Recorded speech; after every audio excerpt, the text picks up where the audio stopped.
Call the Whale. James Whale on Talk Radio. Oh, it's probably time for Mr. Lee, isn't it? Do you think it is? Where is he? He's wearing shorts again, apparently.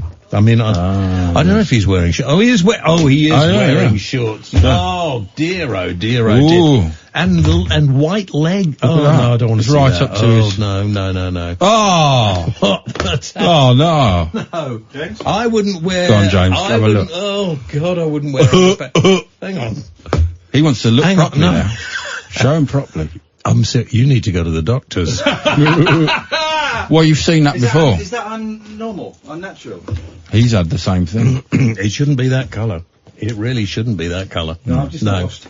Well, it's more than one colour. I'm not even going to bother moving. No, I'm not moving one of these microphones. No, they're packed away. They're nicely tucked away, aren't they? Yeah. What are we talking about? Microphones. Nicely what are we talking about? Would you get your children to do chores? Yeah.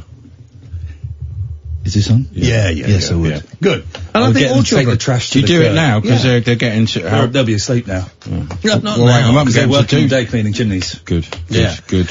Well, I think... do chores. Yeah, of course. This is part of growing up. Yeah, absolutely. Well, and they got smaller hands, they can get into things easier. That's why they used to use them in the cotton mills. Because they could get them through things quicker. But I can't believe so many parents have objected to the fact that people say that their children should be, at the age of 2 to 3, there are little chores they can get to do with mummy and daddy. And we've got Brexit, it's why we got Trump. It's the fault of these lazy parents. And kids like would take the kids off them and put them in camps. And look at Bessie, she's a boyfriend who's never cleaned a toilet before, and he's 28. Scum. I mean, he thought they all came with Go Faster stripes, didn't he? But that's just cars. What are you doing on your... Muslims and Brexit. And Trump. Not doing Trump tonight. We're in a Trump-free zone. We should have done it. We should have done it. We can do it tonight. Yeah, we were leaving it to you. Yeah. No, I mean, there's always time for a bit of a Trump. Yeah, I mean... Especially after that dodgy meal you had this evening. You need to. Ash, you need to grow up. Yes. You need to treat the old man of radio with a little bit more respect than you have been doing recently. I'm sorry, James, but the way he speaks to you really upsets me. No, you're right, upsets me as well. I'm shouting so James can hear me. Ian Lee's going to be here later. See you later. Yeah, right, okay. Shall we go? Can you help me out the chair? Yeah, come on, Grandad. The Late Night Alternative with Ian Lee on Talk Radio. We have ways of making you talk.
Here we go. 03444 991 1000.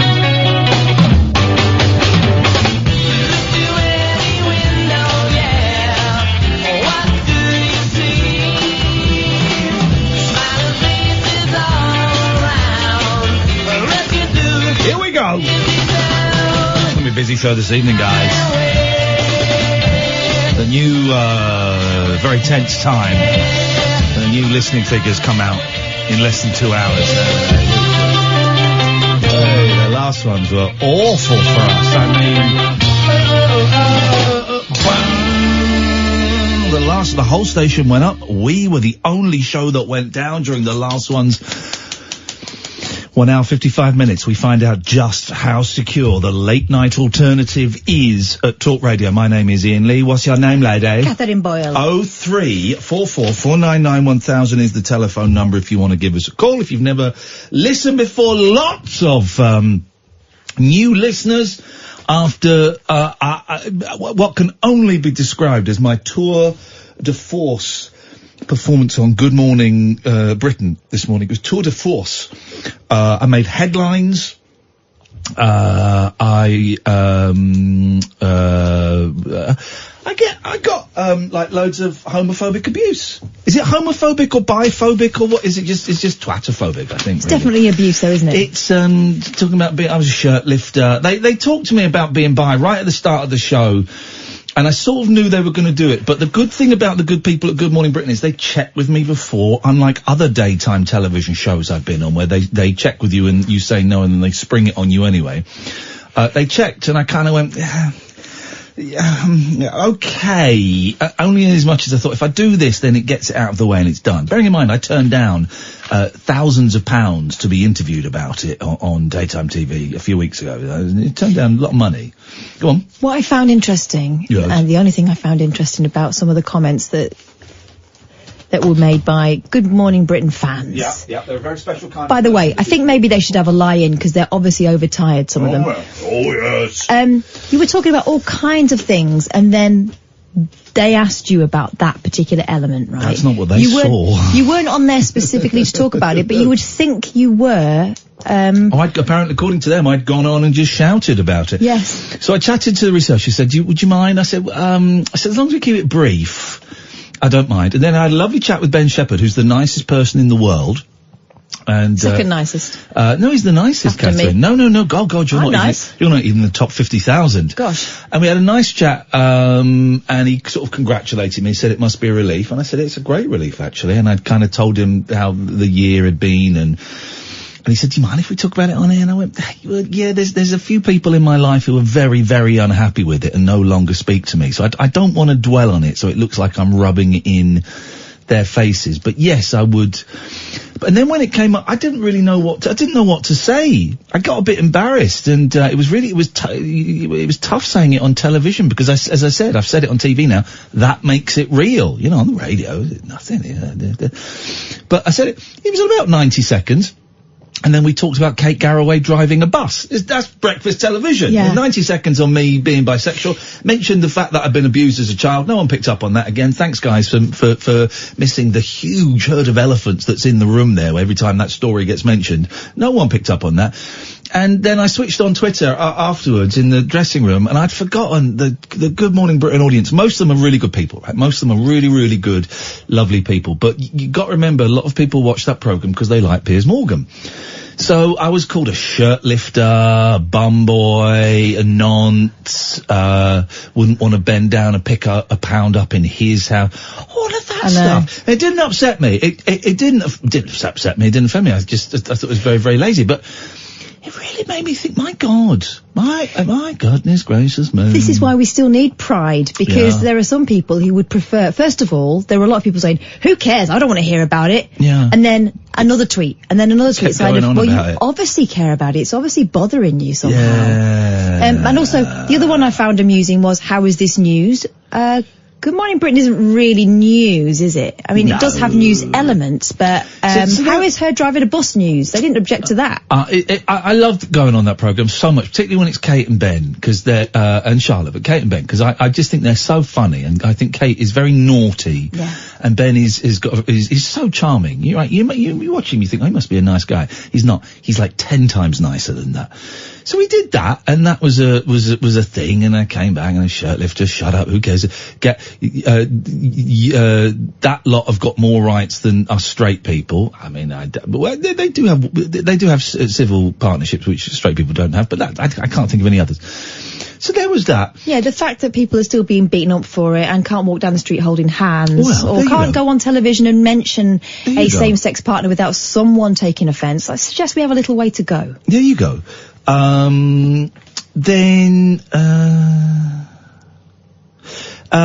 then I came on later on to talk showbiz, and they tell me what to say. There were 3 showbiz stories they wanted to do, and then they dropped 2 of them. One was about some weird TV program I'd never heard of, and another was about the new Tarantino film, and they dropped that. And so the story they wanted to go with was that they were going to announce 3 of the Strictly Come Dancing celebrities on the One Show that night, and they gave me the names that they thought were going to be announced, and I went out and said, well, 3 of the celebrities are going to be announced on the One Show tonight, and they are, and I said the names they'd given me: Sam Allardyce, Annika Rice, and I can't remember who the third one was, Jamie Lang. And then everyone had, I was getting abuse. You absolute scumbag, you have ruined Strictly for me, but how dare you steal? And I did a jokey, oops, sorry, Alex Jones. How dare you steal the One Shows? I hope you get a pox on your house. All of this something, and because I did the show, and I was asleep by 9:30, right? I went to bed, and I woke up about 2, and I turned on my phone, and I saw this abuse, and I thought, oh, it's a joke. No, it's not a joke at all. It's absolutely, people are really, really upset about me. And also, the names were wrong anyway. They weren't the 3 that were It's a very, very strange business. People take their show business, very, very seriously. Very seriously. It's a strange old, thing. But I love doing it. I'm back tomorrow. I did it on 2 hours and 15 minutes sleep. That's got to be a world record. And I'm doing it again tomorrow. I'm on at 6, and then I think I'm on at 7:10. Should we look at what we're talking about tomorrow on, Good Morning Britain? Hang on a second. Let's have, here we go. Story 1 is about Emmerdale Farm, because there's a fire at Emmerdale Farm. Could be a big old fire. Emmerdale Farm. Story 2 is something to do with Love Island people, and story 3, I don't even know what it is, but that one they never do the third story. So that's that. I like it. But thank you to everyone who said nice things. Yeah. I like people saying nice things. Fair play. There was one person in particular who was repeatedly upset about the Strictly thing. Well, yeah. I mean, it's just ruined her life. Thickos. Well, they just put a lot on Strictly. Absolute thickos and melts. If you want to give us a call tonight, you're welcome to. You can call in about absolutely anything you want. The big question we've got tonight is singers that need a good cough. Because we work in the same offices as Virgin. And he said, absolutely. Virgin. We get to hear the 6 songs that they constantly play. We get to hear them a lot. So we're always hearing Man Eater by Hall & Oates. Those guys don't need to cough. Their voices are like honey. Liquid smooth.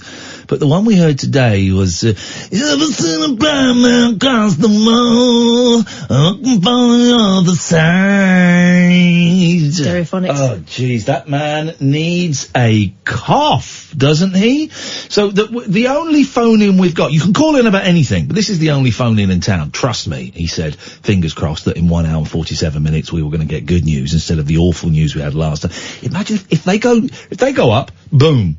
If they go down again after the biggest drop we've ever had in listeners for this show, my God, what do we do then? What do we do then? I'll have to resign. Okay, that might do it. I'll stay. 0344 499 1000. You call about anything, but the singers that need a cough. Peter Criss from Kiss. Beth, I hear you go. Rod Stewart needs to clear out a lot of stuff. Joe Cocker. Oh God, Joe Cocker's dead, right? Yeah. I mean, it's amazing he lasted as long as he did.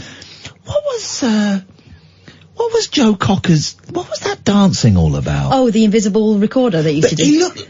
I mean, I don't want to say what he looked like, but it was. Yeah. Like rigor mortis. What was that all about? I know. It was like, concentrating. It was someone trying to reanimate a corpse. Yeah. It was, and that's putting it politely.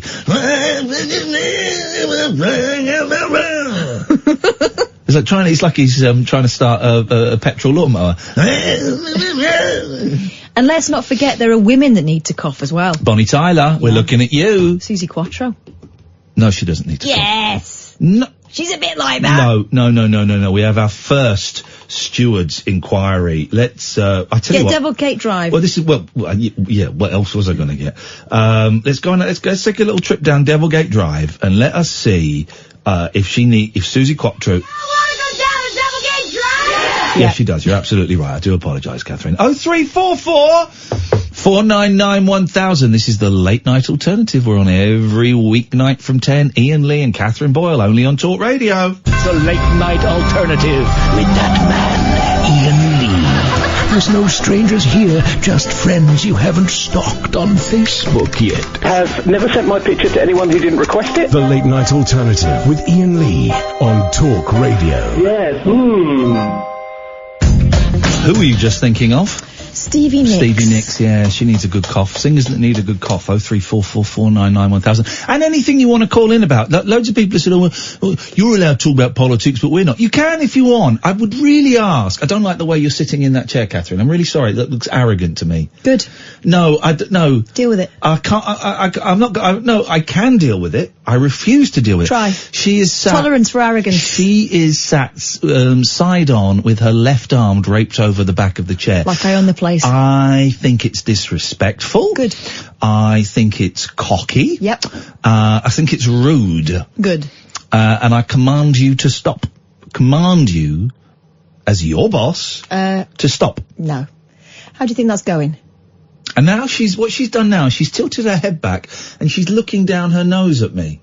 This body language, now she's nodding and widening her eyes in an arrogant display of glee. Yeah. Okay, well, you will stop sitting like that. Yeah. When I feel like it, yeah. Oh, no. You will stop sitting like that, and it will be my victory. I tell you what we'll do. You're not the boss of me. Okay, Catherine. Okay, what we're going to do Yeah. is we're going to set a little cat trap, right? This bell, right? When you hear that bell, dear listener, it means she's broken the sitting position. Now she's got her feet on the desk. That is disrespectful Yes, it is. every presenter that works here, apart from Matthew Wright, he's a knob. But that is disrespectful to every presenter that works here. Ask me if I'm bothered. You're not even near the microphone now. Doesn't You're matter. you're disrespecting the listener. They don't mind. They do mind. You should see what they're doing. Jeez, let's go to Peter. Good evening, Peter. Evening, Ian. How you doing? I am disappointed that Catherine Boyle would treat you and all of the other listeners with such contempt. And I apologise on her behalf. Don't apologise for I me. am apologising. I'm not sorry. I am apologising on her behalf, Peter. Apology accepted. Thank you. Accepted. However, I am mostly disappointed in yourself. Uh-oh, Figaro. He's got magical. Who sang that? Right. I work at night and I record the show at home to listen to later. Oh, you tape it? You're sitting here spoiling my listening for later on. So if you could change the show you're doing now so I can listen to this show later on, and it's going to be different, and you won't ruin anything for me. Right, hang on a minute. Two things. First of all, taping the show is illegal. That is copyright fraud. You're under arrest. Secondly, what, are you saying the show is being too good tonight that you can't turn it off, and you want us to make it a bit more boring so you turn it off? Well, you done it this morning on GMBT. You gave away all the little secrets and everything, and now you're giving away the show for me for what I'm going to listen to later. Right, okay. So can you change what you do now so what I listen to later will be different, please? I tell you what we could do for you, Peter, because I like your spunk. I like the taste of this guy's spunk. All right, stop that. What we're going to do, that's a phrase. That is a phrase, and you know it is. Not the taste. Nothing wrong with being funky. I'm going to get that on a T-shirt. The phrase. Yes. What I will do for you, Peter, is if you want, we can do last night's show tonight. That'd be brilliant, because then when I get home I can listen to tonight's show when I get home. So tonight's show will be tomorrow, but we'll do tonight's show as though we were doing yesterday's show. Excellent. Can you go back to GMB and do this morning yesterday. They won't let me do this morning. Eamon Holmes won't let me go on this morning. He owns this. I'm only allowed on GMB, not this morning or Lorraine. See, that's just not on. No wonder the listeners are fed up with you. Thank you very much indeed, Peter. Peter says it like it is. He shoots from the lip. Whose line was that? Shoot him from the lip. It sounds like a whaleism. Shoot him from the lip. And Kath has assumed a respectful sitting position like I knew she would. You can't see what I'm doing with my legs. She's assumed, I mean, Y-shaped, but she has assumed a respectful position like I knew she would. She has succumbed. She's sat up straight. She sat up straight. I'm not. She's lying to you now, but she sat up straight. She has obeyed her master. What? Good evening, Mike. Hi. Are you well? I'm not spending 25 quid to get my name on your vest. I wasn't going to ask that. That's done. It's in the past. Finished. You obviously didn't want to do it. You hate charity. That's fine. I do hate charity. I think people should fend for themselves. Well, on a side note, I don't know if the two issues related. Can you just say what? I'm going to spell out a word for you, and I'd like you to say it for me. Would you mind doing that, please, Mike? Of course. I want you to say it 3 times. Yeah. K-N-O-W.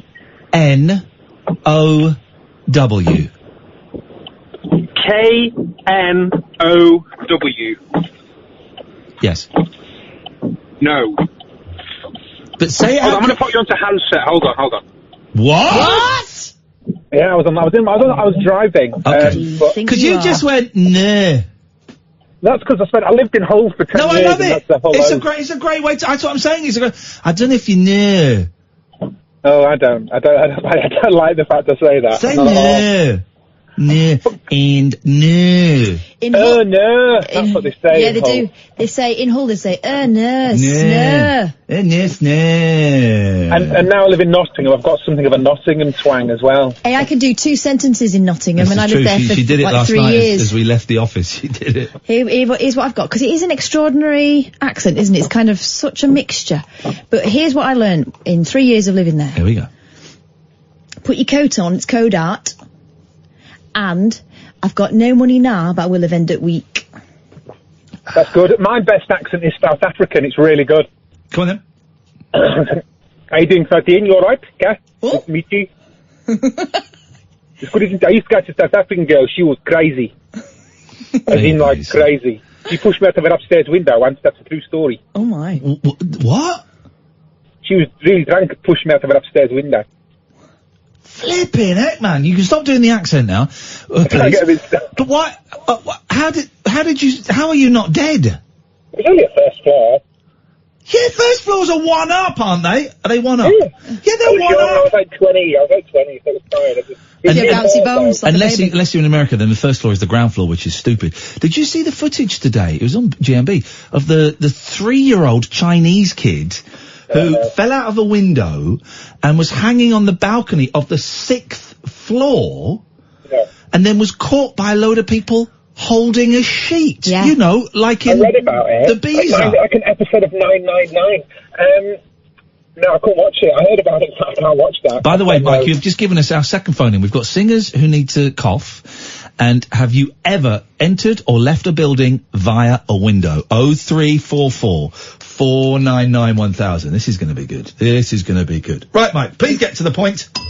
Oh, I just wanted to say that I thought you were dressed immaculately this morning. You looked wonderful. Oh. A bit tanned. Oh, makeup. I'll tell you what, that bisexuality is contagious. All right, hey, Mike. I'm not making out with you. Why? You have done in the past. No, I don't cut that off. Kath said, "Oh, you look really good on GMB today. You look really well. Did they put a lot of makeup on you?" You just looked a different colour. Here's the thing. I was wearing the suit. I've only brought one suit with me this week, so I'm going to be wearing that suit tomorrow and Friday. Nice different shirts. The tie was nice. I nicked that from Richard Arnold's private tie collection. I've got some ties, but I've not bought a tie for about 10 years. Some are like 20 years, so they're old. So I haven't really got any nice ties, but, and I need to learn to do a Windsor knot, 'cause I had that annoying finger gap between the top of the tie and my throat. Tomorrow's shirt is pink, so, we'll see what tie I can find that will go with that. Blue or grey, I'd say. Okay, well, you're not going to be there. I'm going to be there. I will decide What tie? If it's blue or grey, I win. Okay, well, in that case, it definitely won't be. Oh, spite yourself. It might be a piano tie. Or want me Daffy Duck on? A piano tie. 0344 499 1000. Let's go to Gatford. Good evening, Gatford. Good evening, sir and madam. How are you? Good evening. Very, very well. What can we do for you? First of all, singers that need to cough, Cyndi Lauper. Oh. Yeah. Poor old Cyndi Just want to have Lauper. fun. For a while, Cyndi Lauper was going to be the new Madonna. She was kind of just after Madonna. She had a couple of weeks. She had a couple of weeks, and Girls Just Want to Have Fun is great. Yep. The slow one is great. We'll catch you time after time. Yeah. But name the next one. I do know what the third one is. She-Bop. Sorry? Was it She-Bop? That's Hanson, isn't it? No, that's Mbop. Oh, sorry. It was that she did have a third minor hit. I don't know. No. See, it's tricky, but you think I drove all night. That was Roy Orbison. She did that one. She didn't do that. It was Roy Orbison. I think she did. I think Kath Wright. I'm sorry. She did. She didn't do Drove All Night. What are you talking about? She did. She bloody did. well, she Yeah. didn't. That She was Roy did. Orbison. No, it wasn't No, Roy you- Orbison. Gatfield, get to your point, please. Okay. I think I've come across a really amazing sort of miraculous thing this evening. I was talking to a young Belgian lady. If you it's might pornography, I discovered that a few weeks ago. Oh, right, okay. A young Belgian lady I was talking to earlier, and she's discovered that people in about 60 years ago didn't live as long. Well, hang on. She's not discovered Well, no, that. she's discovered it, but she's People come knew to that. this realisation. But also, if someone was born in about 60 years ago and they're still alive now, well, then they have lived as long. No, but people then didn't live as long. Like, 60 years ago, there weren't people in their 80s. There was some. There was some, But maybe not not as as many many. as there are now. Okay, well, she hasn't discovered that. She hasn't discovered it, but she's brought me to a realisation. Yes. Okay. True colours shining through. I give my... Wasn't that what I was singing? What was the other one I was singing then? Time after time. Time after time. True Colours was the album, wasn't it? Oh. True colours. You got your true colours shining through. Well, it can also, it's obviously, Anyway. it's obviously a song as well. Well, no, not all albums are named after songs, are No, they? but we're all singing it, so it's obviously a song because we are singing it. This is a lot more tense than it needs to Flip be. it, eh? Everybody Anyway. cool out. Ed, let's all cool down. Let's have a moment. Do you know what? I really hope Blind Chris calls in because I think I know how to make his calls go smoothly. I'm going to be Blind Chris. If you're listening and you can find the phone, give us a call because I'm gonna be so nice to you, man. I'm gonna be so nice to you. We're gonna have a really nice, chilled call. Be so nice to you, you won't ever want to let us go. And I want to try to see whether when I'm genuinely, sincerely nice, if he still go, what are you going about? Shut up, you. It'd be like if you were nice to Ken or something, you know, that wouldn't work either. Ken's a homophobic bigot. Well, yeah, of course. Ken's Right, trouble. so 60 years ago, people didn't live till they were 80. Hang on a minute. Now, shut up. Now, Dave says, I suggest you guys explain how to listen again, as I only found out that was a thing when you mentioned it last night. What? So we had the poor, lady from America whose name escapes me. Sheila, who gets up at 2 o'clock in the morning to listen to Mike Graham in America. That's tragic. And, and then we said, well, you can listen again on the website. I did not know that. Thank you. And so we've saved her Or you life. could just not listen. Oh, you can not listen. Yeah. And Dave didn't know. If you go to the website, it's complicated. Go to the website and you work it out. You need to click on yesterday's schedule. I'm being told to download an app called How to Tie a Tie. Oh, come on. Oh, come on, there'll be something on YouTube. Well, no, I've had 2 people say, download an app called How to Tie a Tie and select the St. Andrews knot. It's the most amazing app ever. That's the second person to mention that to me tonight. Are either of them got blue ticks? How to Tie a Tie app. All right, How to Tie a Tie. There's quite a few apps. Really? Called How to Tie a Tie. And yet there is no app for letting me know when an ice cream van is in my area. No! What is that about? That is a money maker. All right, I'm downloading How to Tie a Tie 1. An app that tells you, because there's apps that will tell you where you can go to the lavvy. Yep. There's apps that will tell you where you can get free water. Oh, when I go to Rome, there's like all these water fountains, apparently. So they say you don't get tap water in restaurants, right? Right. You've got to pay for water. But there's loads of, free water fountains, and you can download an app that will tell you where the water fountains are. Right, hang on a minute. Yep. How to tie a tie. Over, under. Shut up. And he said choose the St. Andrews. Oh, hang on, look. So these are the different ties. Diagonal, 4 in hand, half Windsor, Kelvin, Oriental, Persian, Plattsburgh, Pratt, simple double, St. Andrew.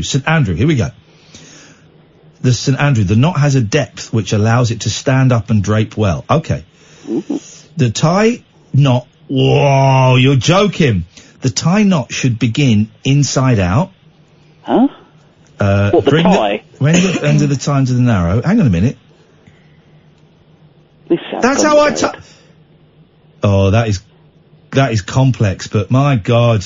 All right, I'm doing that tomorrow. It sounds more like a level 5 thing, really, doesn't it? You know, guys, I am going to be tomorrow before 5:40 while I'm watching Judge Rinder. I'm going to be tying a St. Andrews tie, and you're going to see it live on Good Morning Britain at 6:00. Gatford, please get to the point of this call. You keep going off on tangents, and it's winding me up. Okay. Tracy is keen. Tracy wants to come on. Don't you, Tracy? You want to come on? Yes, I do want to talk. Well, tell Gatford to hurry up. Well, then can you tell them to shut up? All I wanted to do is say... No, hang on a minute, Tracy. No, Tracy. Whoa. It's Gatford's turn. Don't barge in, love. You told me to. No, I told you. No, you can't. You can't barge in. It's Gatford's turn. And also, I'll tell you something. Well, please do sit there quietly because I'll tell you something. Alan's been waiting longer, haven't you, Al? Yeah, get to the point, Gatford. Here we go. You see, I've been harassed by Alan. Everybody is furious. We got Alan and we got Tracy are furious with you, Gatford. Okay, 60 years ago. Tell him, Tracy. Tell him, Alan. Gatford, get to the point or we cut you off. Oh. Sorry?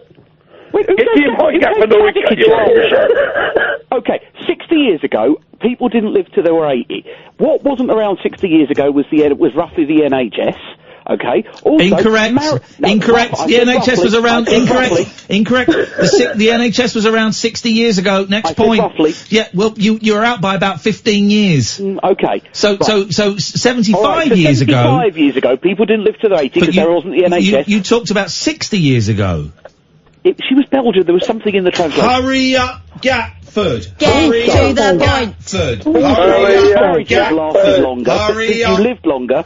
So if we abolish the NHS, people will have happier marriages. Thank you very much indeed. He actually makes a very, very solid point, and I thought Alan and Tracy were very, very disrespectful to him there. Well, I only wanted to phone up and give you some support. Okay, well, we'll get your support after this. Experience the unconventional, Evening, boss. the unpredictable, and the completely unorthodox. Exactly. With rule-free Iain Lee. The Late Night Alternative with Iain Lee. I've got no internet for the last 4 days. On Talk Radio.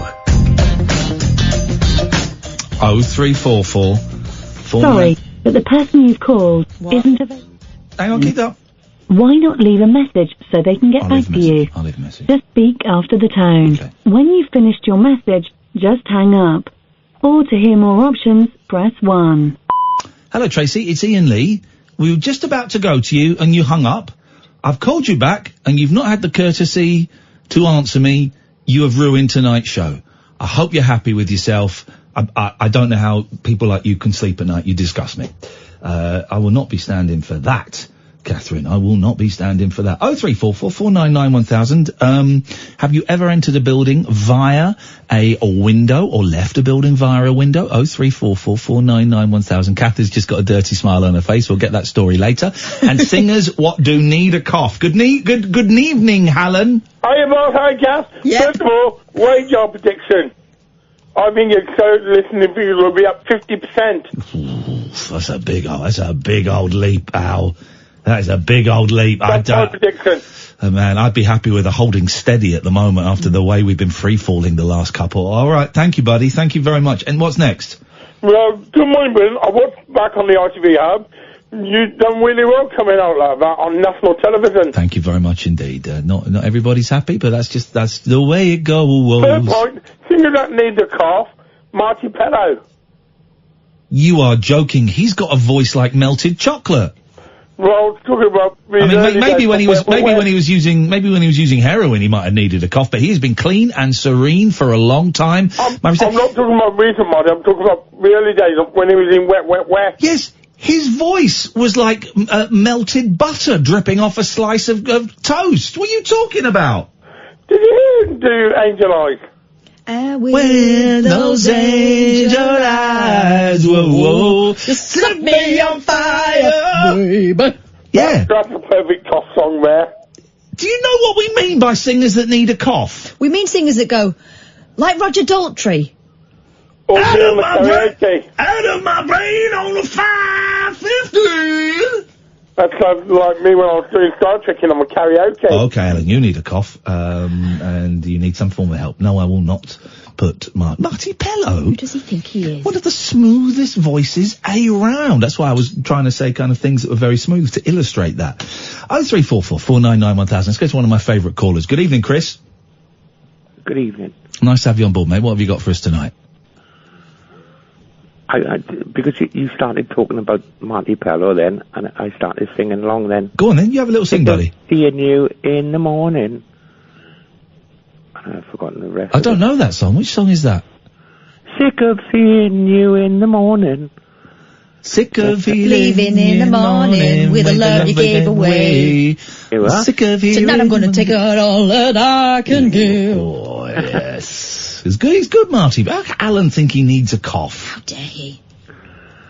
Right, it's not a singer. Porrick is answering the phone tonight. He's got a good one. Paul Young. Yeah. Paul Young. Obviously, Marty Pello is a singer. Yes, he is a singer. Marty Pello is a singer in a band. People who cough. It was a show I used to love to watch. And Bob Fleming. But that was the joke, wasn't it? That was the fast show. But you're right. You're right. It's a great suggestion. Thank you. Of course. Of course, sir. Of course. It's still funny to this day. Till this very, very day. Pardon? To this very, very day. Oh, sure. And especially when another character used to come in. Did you watch our show last night? Should we let's do the fast show, right? We'll take it in turns. I'll go first, then you, Chris, then Kath, and we're going to do catchphrases, right? I'll go first. Go on then. So it's me, Chris, then Kath, right? Today, I have been mostly eating Werther's Originals. Your turn, Chris. You've got to do one now. Today... No. No, I've got to change it then. You've got to do a different catchphrase from the fast show. Right. What was the old guy? Still funny today. Can I help him? No, you can't help him. Chris can do this. I know. I'm trying to think of what was the other character? Used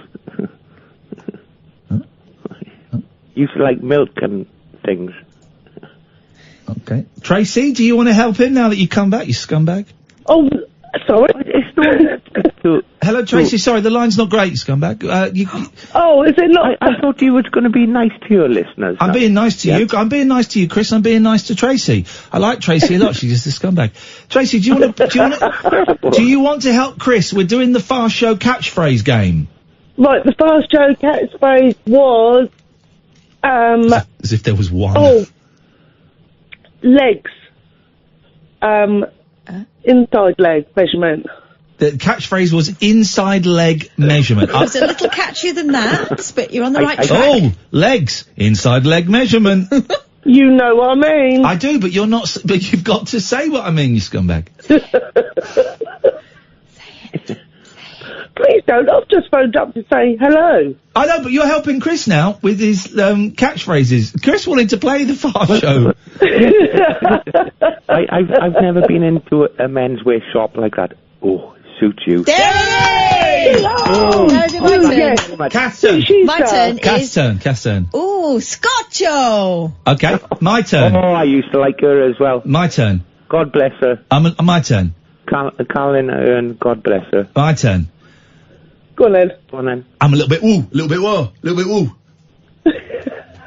Chris and Tracy's turn. That's got to be a little bit. That's got to be. What's his name? Loads of money. No, that was Harry Enfield. Thank you. That's what I meant. That's not what I was doing. Oh. No. Right. Jazz? Yeah! No, that wasn't it, but you're on the right track. He used to say, what did he say after? Nice.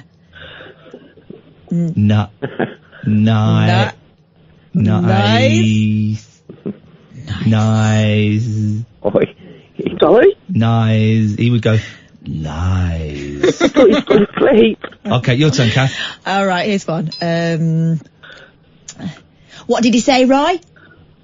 Okay. Oh, that's good, Catherine. All right. I got She was one. my favourite, can you tell? I got one. Right. Okay, didn't mean to say shut up. That was sorry. That was ill-mannered. That was ill-mannered. All right, here we go. Right. Let's off-road. Hey? Paintballing. James has joined the game. Good evening, James. Hello again. James, you're on Tracy and Chris's team. They need all the help they can get. Right, I'm going to do as many as I can. You know. Okay, well, I know the fast show. You don't seem to know it, Chris. I mean, a great big baboon. I mean, blonde hair, blue eyes. I mean, I like him. Big spear. I mean, war. I mean, one thing led to another, I'm afraid. I can't believe it. I'm afraid I was very, very drunk. Chris and Tracy. Chris and Tracy. Have you ever? I didn't hear a word of that. Have you ever seen the Fast Show? Oh, there's loads more. She's there. Okay. Me, I did get that one. Duke of Wimbledon, left alone in a girls' sixth form dormitory at 3 in the morning. My reputation. I'm quite mad. All right, James, I'm going to cut you off because you're actually scaring me ever so slightly there. That guy's a weirdo. Yeah. All right, Tracy, did we get? I've got another one. Oh, jeez. Okay. Oh, go on then, Catherine. I wouldn't know about that, sir. Okay. They don't get it because they've never seen it. Okay, there's so many I could do, and I just can't be bothered.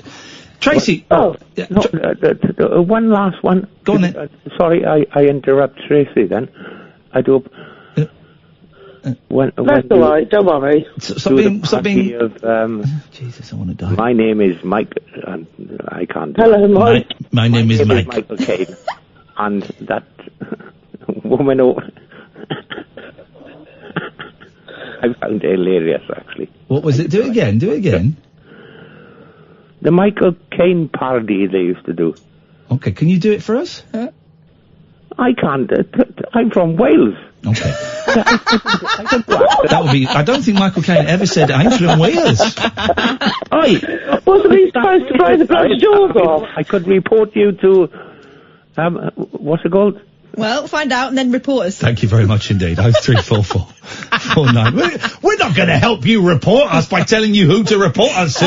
We're not stupid, Chris. God's sake, we're going to do everything we can to make you forget the name Ofcom. Oh, bugger! Idiot. Jacked up jive talk for janitors, jazz cats, and gin-soaked boys and girls. Is that Commando? If you're awake, you're welcome. I've got 5 cactus needles stuck in my... The Late Night Alternative with Iain Lee on Talk Radio. 0344 499 1000 is the telephone number if you want to give us a call. Amazon staff review thousands of audio recordings made by Alexa, record my voice, each day, including snippets of couples arguing and having sex, often the same thing. An investigation claims the clips were accidentally captured by the popular digital assistant, confusing the noises for the commands it should be listening to and sent off for analysis.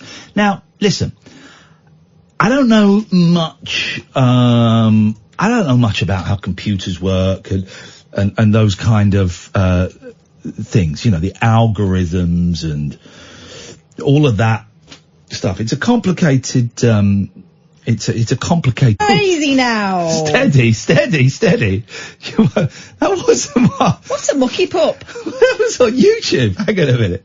They won't have heard any of that. I had to dump that. Here we go. This is what I meant to play. How can Alexa confuse with, Alexa, what's the weather going to be like with this?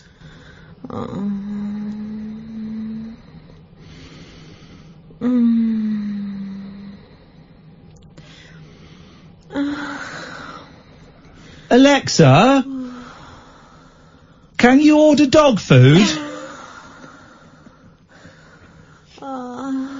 How could it confuse the two of those? Let me just save that video, the other one, so I'll look at that. I'll check that out later on and see if there's anything. I'll just check the video later on. I'll just see if there's anything appropriate that I can pull off. Okay, right, no. No, that I want to just what I'll do is I'll the video that we played earlier is what I'll do is I will take, I've just logged it, I'll take it home and I will study it. Very hot in my house, so I'll have to naked, and I'll just see if there's anything. I'll just see if I can pull off anything while I'm listening to it. That's all. You are a pervert. Okay. Oh, that's not. They've gone to the wrong thing. We'll talk about Petula Clark being invited for a threesome with Elvis in a bit. I think that's the story. I'm not 100% sure if I'm completely honest. 0344 499 1000. Staff at the tech firm review 1 in every 500 recordings made by Alexa, whether of deliberate commands to the assistant or accidental recordings. According to a privacy expert, if I could have an out time on the phone box screen, please, Broke. Thank you. According to a privacy expert, the revelation is a reminder of the extent of the personal information that the tech firm has on its users. Amazon has an English-speaking team monitoring thousands of Alexa recordings daily based in Bucharest in Romania, the Sun claims. Bucharest? No, it's Bucharest in Romania, the Sun claims. It's B-U-C-H. Along with similar setups, I think you're confusing it with Buckaroo, in Boston, Costa Rica, and India.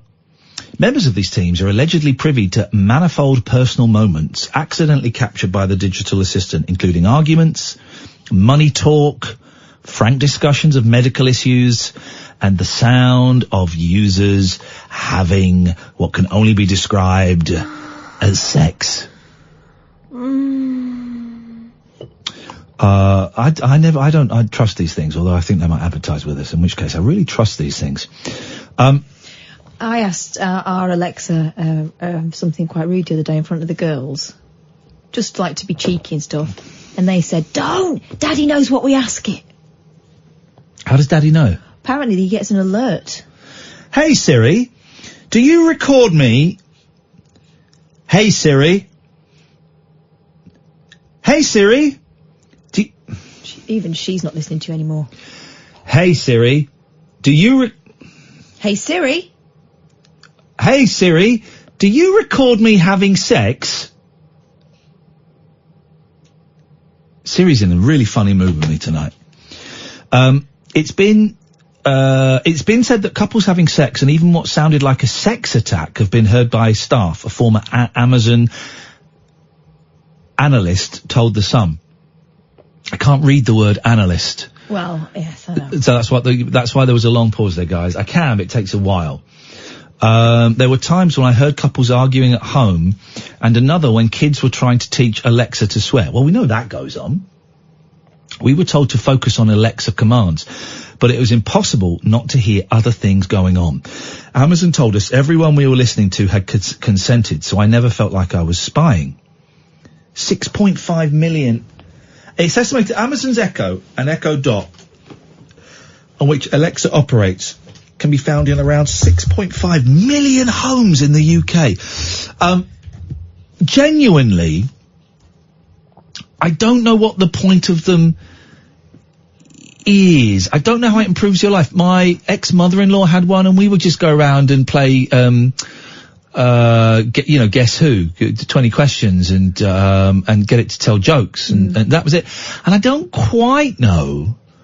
See, I don't think, I had an argument with Will Guy, the tech guy about this. I don't think the technology is there yet for it to actually be a useful, because all it is Google, it's just Google, isn't it, with voice. It's just Googling stuff. So all it's doing is Google, you ask it a question and it Googles it. Well, in our house, it gets, Alexa, set a half-hour alarm. That's how long they're allowed to use a computer. Okay. And then set another half-hour alarm. Okay, well, you could do that with a kitchen timer. I know, but the girls do it. They should do it with a kitchen, I like the big old kitchen timers. I haven't got one of them. I'm bringing, Sexy back tomorrow morning at 6 on GMB. I'm also bringing back kitchen timers. You don't see them anymore. They were great. Here we go. This is a little bit local radio, but this could be quite good. You're not going for any of the phone-ins, so screw you guys. But I think it's gone. Things you don't see in the kitchen anymore. You don't see kitchen timers anymore. You don't see my wife in there anymore. It's a joke. You don't... Chip pans. You don't see chip pans. You don't see, egg cups. No one has boiled eggs anymore. I have egg cups. All right. Well, I don't see them in your kitchen. All right, fair play. Yeah, that's legit. Toast racks. Those grill pans that go in over the top. Yeah. Plastic beakers for squash. All my glasses are broke. No. Yeah. Why? What happened? I'll blame it on the cats, but it's the dishwasher. What are bread bins all about? I've got a bread bin. Okay, I think that's a very womanly thing to own, a bread bin. And I think, and this is just me thinking off the top of my head, we're allowed to kick ideas around here, guys. It's what we do. I think women have bread bins because they have a womb, and it reminds them of the womb. Well, let's have a think about why you don't keep your bread on the worktop. I don't have a womb. No. Because your cats eat Yeah, it. but if I had a bread bin, you wouldn't need to... Yeah. Exactly. You wouldn't need to hide them in a cupboard. You're just proving my point. I Get a bread bin. I put the bread in the cupboard. And on top of your cups. I need a bread bin, but yet I refuse to buy one because I do not have a womb, which is what the bread bin I think symbolises in womankind. And the bread because you're going down, right? So the door of the bread bin is the vagina. Oh my God. The bread bin is the womb, and the bread is giving life. The life of it's the body of Christ. It's life. It's lambs. It's spring. Bread is Mother Nature replenishing the babies. Bread is the baby. I've totally got this. All right. Totally got it. Here's something that you'll be able to get hold of because you're a man. Yep. Think of it as a bread garage. Do you know Part your bread in there. Do you know who you're talking to? Yeah. Thank you. I'm going to call it the bread womb from now on. That's so weird. Yeah, I'm right. 0344 499 1000. Things you don't see in kitchens anymore. These are great phone-ins, by the way, guys. You can call in about anything, you know. All Amazon Alexa owners will be stunned by the news that Amazon employees can listen to intimate moments. These devices are meant to enhance our lives, not spy on us. Okay. Here's some tweets. Our Alexa just randomly said, woohoo! And we don't know what triggered it. I'm afraid to fall asleep. I know I don't have heart problems, because I don't have a heart attack every time Alexa randomly starts talking. Out of nowhere, she starts talking about bath mats. I didn't say anything. I think those things are very, very peculiar, little bits of kit. Very strange. I think one of these devices does advertise with us, and I can see how they would be fun, and obviously go out and buy loads and loads of them. But I struggle to see the point. If anyone can tell us the point, maybe you're like blind or deaf or something, or I don't know, something like that, you know. You can tell us what the point of them is. 03, the switchboard is empty for the first time this evening, dear listener, so now is a great time to call us. We will call you back. 0344 499 1000. This is the Late Night Alternative with Iain Lee and Catherine Boyle on Talk Radio. The Late Night Alternative with Iain Lee on Talk Radio. We have ways of making you talk.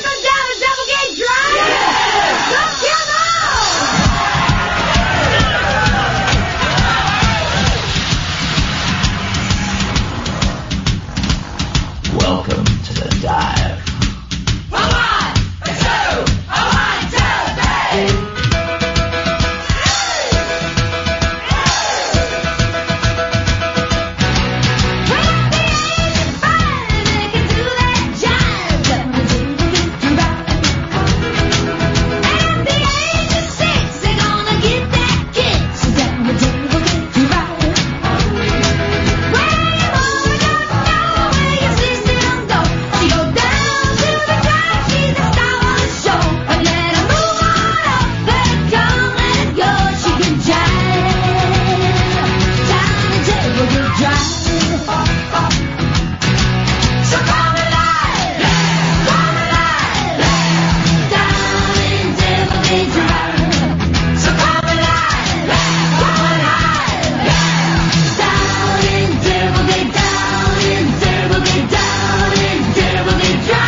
0344 499 1000. You name me a sexier woman in rock and roll, and I will call you an absolute liar. There is nobody. There is nobody. For the start, any woman playing a bass guitar is sexy. I don't know why. It's because it's so big, it's so chunky, it's so, I want to say onerous, but I don't know what it means. Heavy and difficult. Does it really? Onerous task, yeah. Well, then I'm right. It's heavy and difficult. I didn't know what that word meant, but some higher force, some inner chi, my pineal gland, my third eye was taking me there. I'm quite chuffed with that. 0344 499 1000. Late night alternative. I am Iain Lee. Who are you? Catherine Boyle. It's a phoning show unlike any other phoning show in the A. We've got our own bell. Secondly, you can call in about absolutely anything you want to call in about. Very, very simple. I'm scratching my head as to why people would be upset that I might have leaked some of the names of the Strictly Come Dancing contestants earlier on GMB. People got very, very, very upset. I mean, really angry with me to the point where I thought some of them must be having a laugh, but they're not. It made, you know, those horrible online clickbait stories. It made that. Yeah. There were loads of those. I mean, it's all the same story, but Iain Lee accidentally reveals who the... No, it wasn't accident. It was scripted, and there were pictures that came up, and we didn't pretend it was an accident, and well, it's weird. People be crazy. People are really crazy, and people will also just believe any old crap that they read online, which is why whenever we do those kind of... by the way, hello to Scott Hendy, who's listening. Scott's been listening on and off to me for a long, long time. It's nice to see you, Scott. I'm always dubious whenever we're doing stories from papers and online.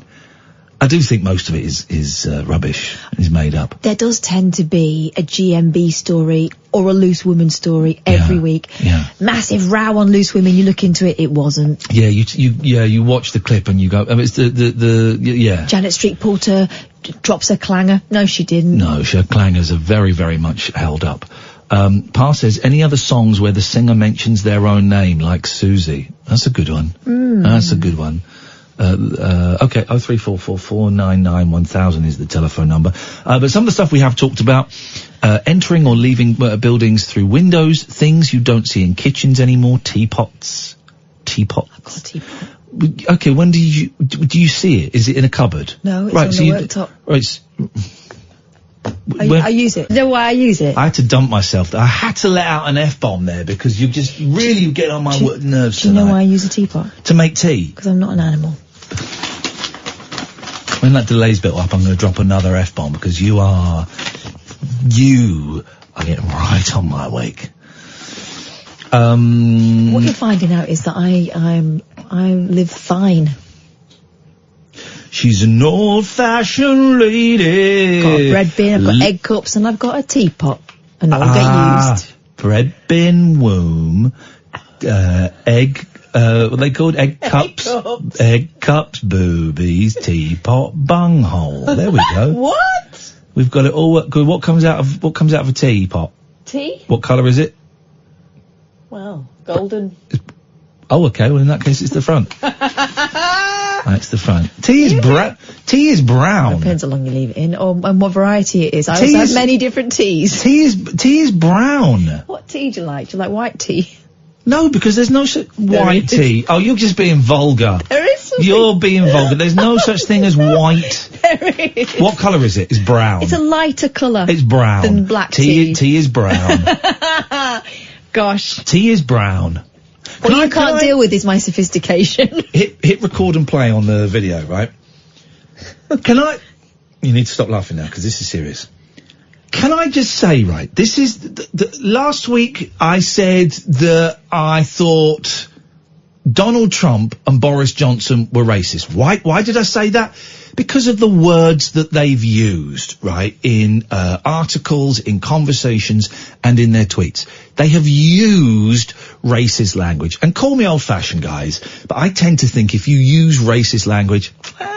odds are you're a racist. So I'm calling out President Trump and Boris Johnson as racist. Now, the amount of abuse I got from people online just because I was stating a fact. Right, just because I was stating a fact. I didn't mention Brexit. I didn't mention Christianity. I didn't mention any of these things I was accused of, and yet I was being called a nonce. I was being called a sex offender. I was being called a crybaby, a snowflake. I would suggest that everybody that sent me abuse because I called out Trump and Johnson for the racist they are, I suggest that you guys and gals are the snowflakes who were triggered. But here's the thing.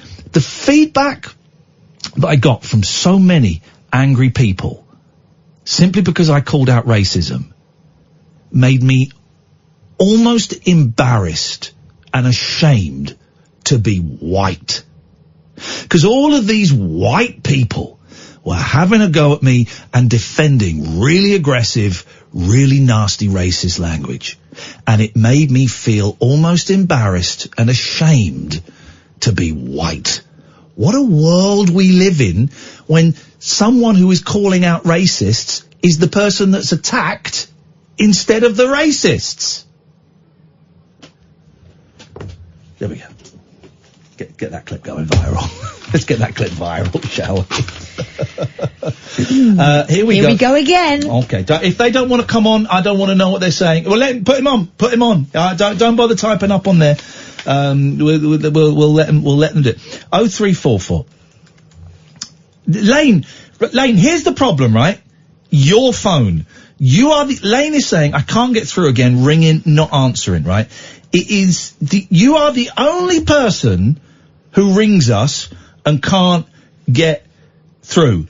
Everybody else rings us. We set up a massive alert last time, because you said, I can't get through. Went, oh no, the phones are broken again. The phones are broken again.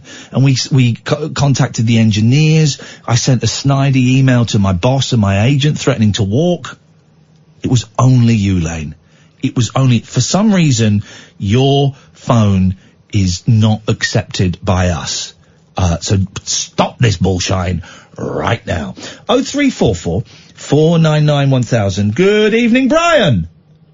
Hello, a couple of things to add to the show when you talk about things that you don't see in kitchens anymore. Yes. I used to go to my Nana's house when I was about 8 and 9 year old, and my Nana used to have like a little leg timer. When you like, a leg timer? Egg timer. A leg timer to time your legs? Egg. Oh, an egg timer. You don't see, hang on a minute, let's go and check, Brian, wait there, let's go and check with Grandma Gherkin. You got an egg timer? No, I've got a timer on my oven like everyone does. I haven't. Yes, you do. I don't know how to use it. I've not even set it's a different matter. Brian, have you set the time on your oven? Oh, God, no, I don't do that. I normally just check things in the pan when they cook. I just leave it. Nana used to have the egg timer. Yeah. And then she just turned over, it had sand inside it, turned over and it was a double boiled egg. I know, yeah. I just leave my clock on my cooker flashing at 0000. Same as me. Who cares? Doesn't that drive you nuts? Say that again, Brian. Egg slicer. You get a boiled egg, take the shell off, put the boiled egg in the slicer and shut the slicer down and it cuts your egg into small pieces. I've got one of them. Egg slicer. Yeah, you don't get it's started already. You, sir, are a waste of white skin. It's starting already. You wait till that video goes out, guys. I used to the egg slicer. Catherine's got one. What? A flipping it. What is it? What, have you got a scullery made as well? You can play tunes on me, Ian. You can play a tune on the egg slicer, you know. Sorry? Can you? You can, was it a guitar strings in it? You just twang it and it makes you can do a little tune on it. Have you got one, Brian? I might have in the cupboard. Could you go and have a look for us and then see if you can play Stairway to Heaven on there? Hang on, and I'll give it a try. Good lad. Give me a minute. Good lad. Hang on. I've got one. I've definitely got one. I've got one in the cup. Hang on, I'm in the dark here. I'm trying to feel around for one. Be careful, you'll cut your fingers. Got the fella from NXS. Is it this one here? Here, I've got it. Found it. Right, this is the noisiest kitchen ever. All right, go and play us a song on your egg slicer. Hang on then. Hold on. I'll just try and get it tuned in for you. Get it tuned. Oh, God, it's not me. Can you hear it? Yeah, I can. It sounds brilliant. Sounds like torturing cats. Tell you what it sounds like. I can't think what they're called. My Nanny Perkis had one. My great-grandmother. Nanny Menagin mentioned the other day. I do apologise. She was my great-great-grandmother. Nanny Perkis had little wooden box from South Africa, and it had these metal tines on it, and you would plink them. What was that called? That's got a name, that. Oh, God, I don't know what that is, Ian. What is that? And you go, and it bling, blong, bling, blong, bling, blong, bling, a bling, a blong, a bling, a blong, bling, blong, bling. I nearly bought one the other day. Anyway. Yeah. All right, Brian. Oh, yeah, just before going in, one more thing. Yes, I was in a certain shop and I seen like a teapot with a tea cosy on it. So you can actually still buy teapots or cozies on them. Hang on a minute. I bet Catherine hasn't got a tea cosy. Yes, she's not got one! Things you don't see in kitchens anymore. I haven't got a tea cosy. Tea cozies. Well, then how do... Oh, the house of cards, Brian, starts to collapse around her wrist. Ask me, I dare you. How do you then... Because me and the girls all have a cup of tea out the... Yeah, but so why it's brewing, it's getting cold. Well, not really, because you warm...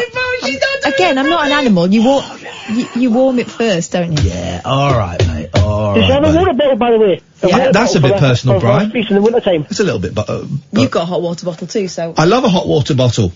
And you've got an electric blanket. Yes, that's mate. Granny Gherkin. Thank you very much, Brian. I'm going to ask a really dumb question. Did we do the quarter past break? We didn't do it. We should probably do it now, shouldn't we? I told you, I just can't remember. We got Rory, we got Nigel, we might even have Chris back again. I've got no idea what's going on. It's one of those nights. This is Talk Radio.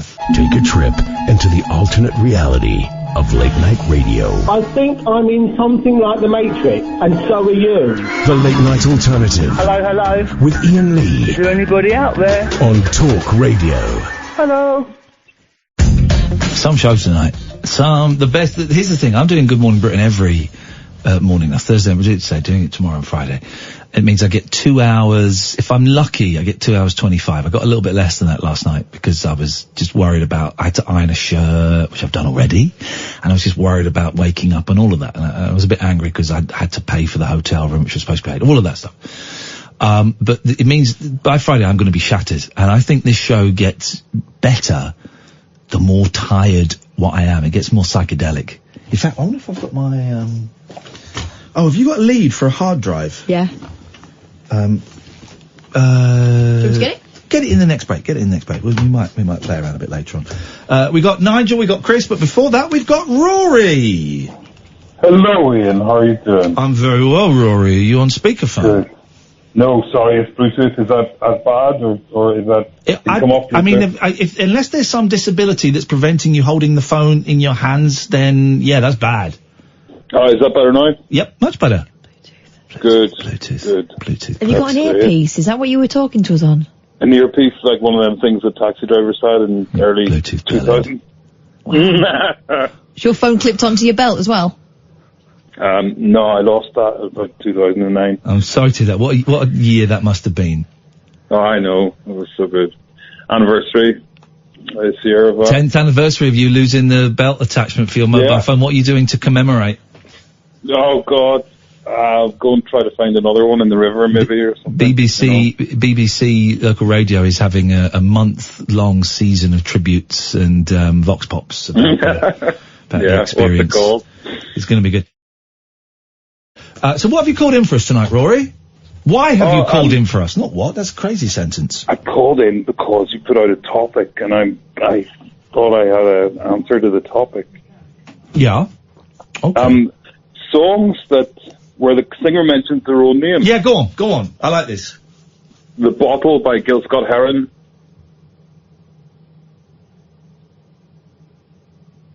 Yeah. I don't know it very well. Can you sing it?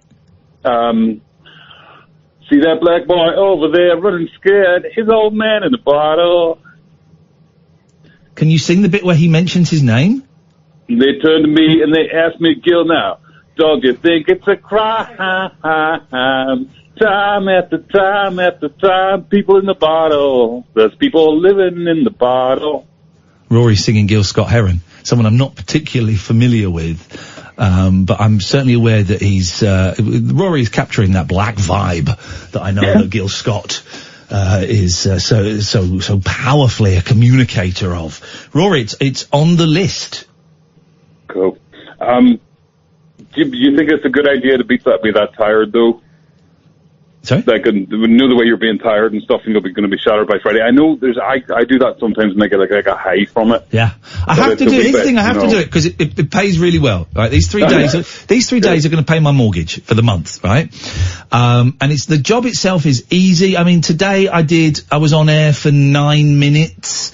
And I went back to the hotel by 8:30, had some breakfast, and I was in bed by 9:30, and I slept. Tomorrow I can't sleep so much because we're off to see a play with John Malkovich. We're going to go and see John Malkovich in a play. John Malkovich, and I'm slightly more excited at seeing. I think it's Doon McKeegan is in there. The new David Mamet play. It's going to be heavy.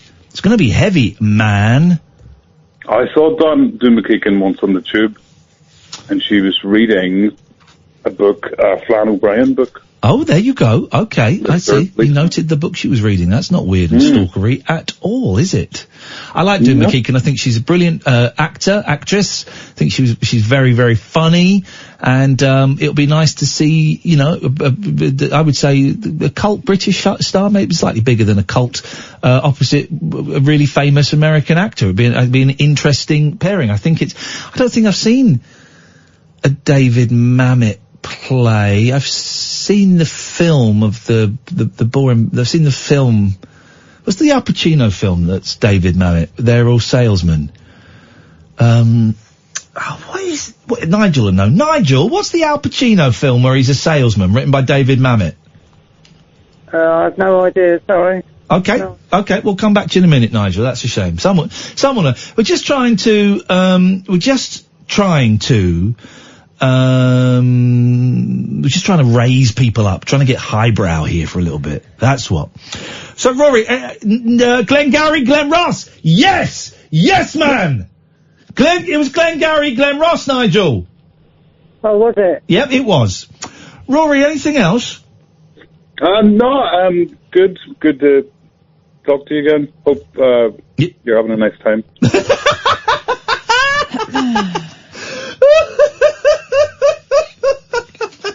It doesn't phone for ages, and then that. Hope you're having a nice time. Let's say hello to Nigel. Good evening, Nigel. Oh, good evening, guys. Good evening. What can we do for you? Well, first of all, I've got to wish my happy birthday to brother Michael today. My brother. Happy birthday, Michael! And he's listening to the show, because I just rang his wife earlier. So, anyway, happy birthday, Michael. Happy birthday, Michael! Love you very much. Love you very much. And another strange thing is I found a song that was written for me about Michael Jackson. Oh, gosh, here we go. 2 birds, 1 stone. Well, it was written by Crazy Horse that was on The Voice some time ago. You may have heard of Crazy Voice. Crazy Horse. The Native American Indian chief? No, he's a singer that writes his own songs. He was on The Voice on TV about a year ago. I only watched 1 episode of The Voice. That was recently. It was The Voice Kids, and I thought it was an awfully cruel show to put children through. I thought it was exploitative. The Crazy Horse is his name, because he's got long hair like an Indian. Like a horse's mane. He's got a big tail, and his shit is collected by people in shovels, and it's worth money. It's good for your roses. Yeah. Can you sing the Michael Jackson song? It's only a short song, but people may appreciate it. I think he's quite a good songwriter. Let's hear it then. I'd love to hear it, mate. He's been writing me songs for a couple of years now. I'd love to. He must be tired. I'd love to hear it. I'm going to just sort of talk my way through it, because it's got... Don't bother. Here's the thing, Nigel. I think too many songs these days are actually sung. It's a lot of effort. It's so much singing. I will sing it, but it'll be different. It'll be like a cappella anyway. Okay, so you're going to rap it? I'm making my own tune up. I've got my own tune in my head for it. So here we go. Here we go. We can't forget the man with 1,000 songs. We can't forget the man who made us smile. And in the light of day you can hear his voice and say, looking back to the youth of yesterday. Look inside the man with a heart of gold. Think like a child, that's what I'm told. The greatest entertainer in the world, I say, looking back to the youth of yesterday. Michael, oh Michael, there will never be no one like you. Michael, we won't forget you, 'cause the world is thinking of you too. Respect is what you've got now, you're gone. But now I know that life goes on and on. There'll always be a day we can say your songs will stay, looking back to the youth of yesterday. Michael, oh Michael, Michael, oh Michael, there will never be no one like you. Okay, well, I've got to pull you up on a couple of things. I did a little bit of research there. At the start of the song, you said he had 1,000 songs. He didn't. He only released solo songs. I was worried about the way I was saying He it. only released 137 songs, so factually it's incorrect. But otherwise, Yeah, but that's one of the best. I didn't write it, did Nigel, I? can I say that is one of the best songs about a serial paedophile I've ever heard in my life. That was beautiful. It really captured up But I the did dark, sing it all right, didn't I? abusive soul of the man. That was lovely, Nigel. Thank you, mate. Thank you. It was really difficult with not knowing what tune to go with it. Yeah. It's just words. And not mentioning the crimes, yeah. No, but the tune was okay, wasn't it? The tune was okay. The tune was absolutely great. It was a really powerful reminder of what a dark, evil force he was and how the world is better without I him. didn't know him, but do you believe that's true then? I don't know. I'm teasing. I don't know. I said that maybe I got it wrong the other day. Can I I just don't know. mention quickly, Ian, that I got another bill from EE, and my what's the person's name? The person who's helping advocate? me. The advocate who's helping me. I've given him about 4 messages, and he hasn't got back to me yet. Even someone is helping me to send the messages, but he must be quite busy. I would keep trying. Yeah, but you wouldn't pay anything till I've spoken to him, would you? No, I would not. Because he may be able to lower it even lower than what I did. Certainly. All right, Nigel. Good luck with that, mate. Yeah, there's so many bills. Anyway. Thanks a lot for your call. It is appreciated. Let us go to Terry. Good evening, Terry. Hello. Hello, Terry. You're live on Talk Radio. Hello. Yeah, I haven't got a lot to say, really. First time caller. Are you a long time listener? What do you class as long time? I would say over 6 months. Yeah. You get the bell. Thank you very much. What made you pick up the phone? There must be a reason. It was the guy who found something in his drawer in the kitchen. Oh yeah. And I also found your number on this card. I've got the. What card? It's the Late Night Losers. Have you got a membership card? Yeah. Wait, hang on a minute. Did you buy a T-shirt or something, or did we send you a card? I did. Oh, buddy, you're welcome then. Of course you are. Congratulations. Well done. You found the number on the card, you dialed it, and you get to speak to us live. Yeah. My heart's beating very fast. It's a weird thing to do, isn't it? My wife's just getting up. It's a weird thing to do, phone a radio station. I don't know why people do it. I'm glad they do, otherwise my job would be very, very different. But I don't know why people do it. 2 seconds. The wife's just getting up. Oh. Ian Lee. Who? Ian Lee. Never heard of him. Ian Lee. Yeah. Where's the wife going? Is she going upstairs? You woke the missus. I did. Shut your. I didn't wake her. You woke her. She can't hear me.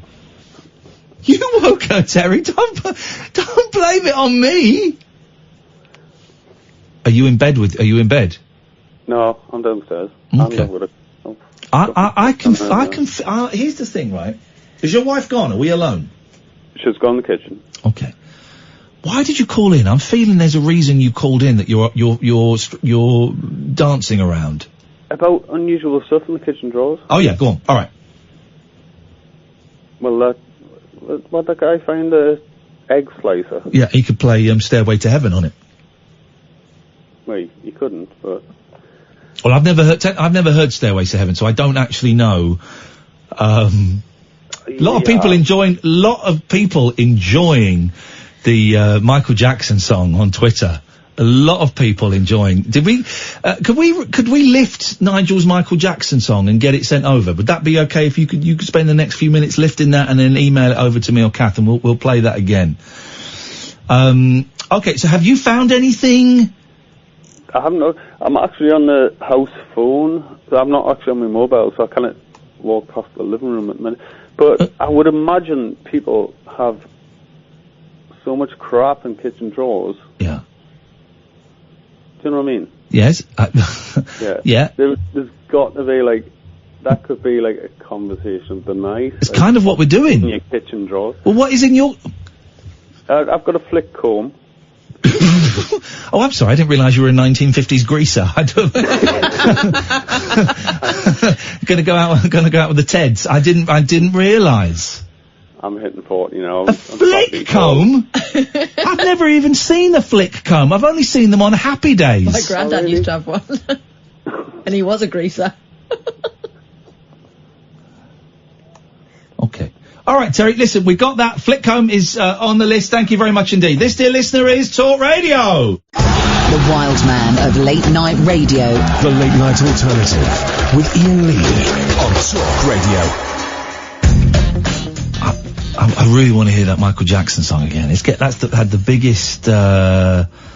biggest feedback we've ever had. We've had 4 tweets about it. You know what? It could win Eurovision next year. Imagine if we helped Nigel win Eurovision and beat George. Here's what I'm thinking. Go on, think. We put it out just like that. Yeah. It doesn't need a band. Just send Nigel out onto the stage. Microphone. Porrick's pulling Nigel off as we speak, and then he's going. The song I meant, Porrick. Sorry, I do apologise, mate. The song, and we'll play that again before midnight if we get the chance. Haunting. Very, very haunting, and that's a ghost you don't want to be haunted by. Good evening, Roy. Hello, Ian. Hello, Kath. Hello, Roy. What can we do for you, Royston? I'm another first-time caller. Are you a long-time listener? Yeah, I've been listening about 10 years, probably. Hey, this is hardcore. This guy is hardcore. Yeah, you were asking about entering a building through the window. Yeah, here we go. I knew this. This is one of my greatest phone-ins, and I knew we'd get a call on it. Go on, Roy. When I was maybe 21, back in my drinking days, I worked in a pub, assistant manager, and the manager left, so they gave me the keys. So I'm now a manager of a pub in central London on St Martin's Lane. Yeah. Now, the theatre opposite was called the Albury. I don't know if you know it. Yeah, of course, yeah. Yeah, so we used to, our main customers were the staff. You know, not the talent so much, but the set guys and the lighting people and all that. And so we went to the Christmas party, and it was karaoke, but karaoke on the stage of the theatre. Oh, brilliant! And, yeah, you can imagine that, like the lighting guys and the sound guys and all that. So it was really good. And I've done my best salt and pepper impression. But yeah, anyway, I left there. But what, Push It? No, that was Salt and Pepper was Push It? Yeah, wasn't it? You did that, did you? Well done. Yeah, exactly. And I came across the road, forgot my keys, and I noticed that the window was open, so steaming drunk, shimmied up the lamppost, sat down in the lounge, turned the telly on, and there's a loud banging downstairs at the door. Someone had phoned the police and reported me. What, for breaking into your own place? Exactly. Oh, and, mate. Yeah, you can imagine in the West End, like, there was one van and at least 2 cars. And, you know that scene in Life of Brian where all the Romans rush into the little tiny flat? Yeah. And search it. Yeah. It was like that. So he's like, where's the manager? And I said, I'm the manager. You know, you can imagine, like, I'm steaming drunk and I'm 21 years old. You're not the manager, I want to speak to the manager. And I was a little bit shoppy as well. Like, the only person in the pub was a barman on the top floor. So he's gone running up there and came back down and he brought the barman with him. He said, is this the manager? And he went, yeah, that's him. And so the copper had to suffer it. So as he was walking out the door, he went, you ain't heard the last of this. What's he going to do? Flipping heck! Yeah, well. And how long ago was that, Roy? when I was 21, so it's 26 years ago. And has he got his revenge yet, or are you still waiting? I'm still waiting. Mate, Yeah. that's going to come one day. But I got a similar thing, Kathy. You should have an email now if you've got it. Forward it on. I had a similar thing. I was I was at my ex-wife's, and I don't know if I'd moved out at that point. I think I was still living there. I'm not sure. And no, I wasn't. I was going over anyway. I went there to have a sleep in the morning, and I was in bed, and suddenly. And this was like 6, 7 in the morning, 7 or 8 in the morning, because everyone else had gone out. These coppers burst through the bedroom door. Right. I heard a voice downstairs saying, and I thought my wife had come back. And suddenly these coppers, these 2 women coppers, burst through the bedroom door. Get out of the bed now! I thought, what? And it woke up, and I only had about 3 or 4 hours sleep, so I'm out of it. What? Yeah, okay. It's like the Sweeney. Oh, it was terrifying. They said, what is your name? And I was really confused, so I said my original name. I went, I'm Ian Rugby. Right? His name I've not used for years and years. And I was just in my pants. He said, right, get dressed now. Get downstairs. I'm thinking, bloody hell, what is going on? And what had happened was, for some reason, I don't know why, my wife had left the patio doors open, so someone had climbed in, grabbed her handbag, and then climbed out and climbed over the wall and just gone through the bag, found there was nothing in it, and just tossed it into a hedge, right? And the police had found this bag and so they'd climbed over the wall, come in, and they thought for 15 minutes, they thought I was the burglar, and afterwards they apologised, and they said it's really common for a burglar, if they hear the police coming, to strip off and jump in the bed and pretend they're having a nap. You know, it's quite... They live there. They pretend they live there. It's quite a common trick for them to do. So I'm trying to find, and I'm totally out of it, I'm trying to find evidence that I live there. But I didn't live there anymore, so it was really tricky. Coppers. I went to prison for 25 years. No, I phoned my wife up, and I said, you have to come home now. She went, oh, I can't, I'm busy. I said, I've got 2 coppers here that are going to take me down the station. You said, I'll be there in an hour. I said, no, come here now. By the way, your handbag was stolen. Yeah. Should be straight there. She turned up after 20 minutes and it was tense, but I got away with it, and I got a telly, I got a video recorder, I got some CD, I don't know. It was terrifying. They're just doing their job, Roy, of intimidating hard-working people. That's all. You haven't heard the last of this. That's a policeman who's a bit embarrassed and can't just leave it. Yeah. Outrageous. Outrageous. Well done, Roy. Thank you very much indeed. 0344 499 1000. We've got Chris coming back for God knows what reason after this. Set free your mind. Let your fancy take flight. Conversation gets curiouser by the glow of moonlight. The Late Night Alternative with Iain Lee on Talk Radio. Oh, God, what are we all doing here? Isn't everything pointless? We've got Nigel's song. We'll play that in a bit. Chris has called back in again. Good evening, Chris. So nice to hear from you again. To what do we owe this pleasure?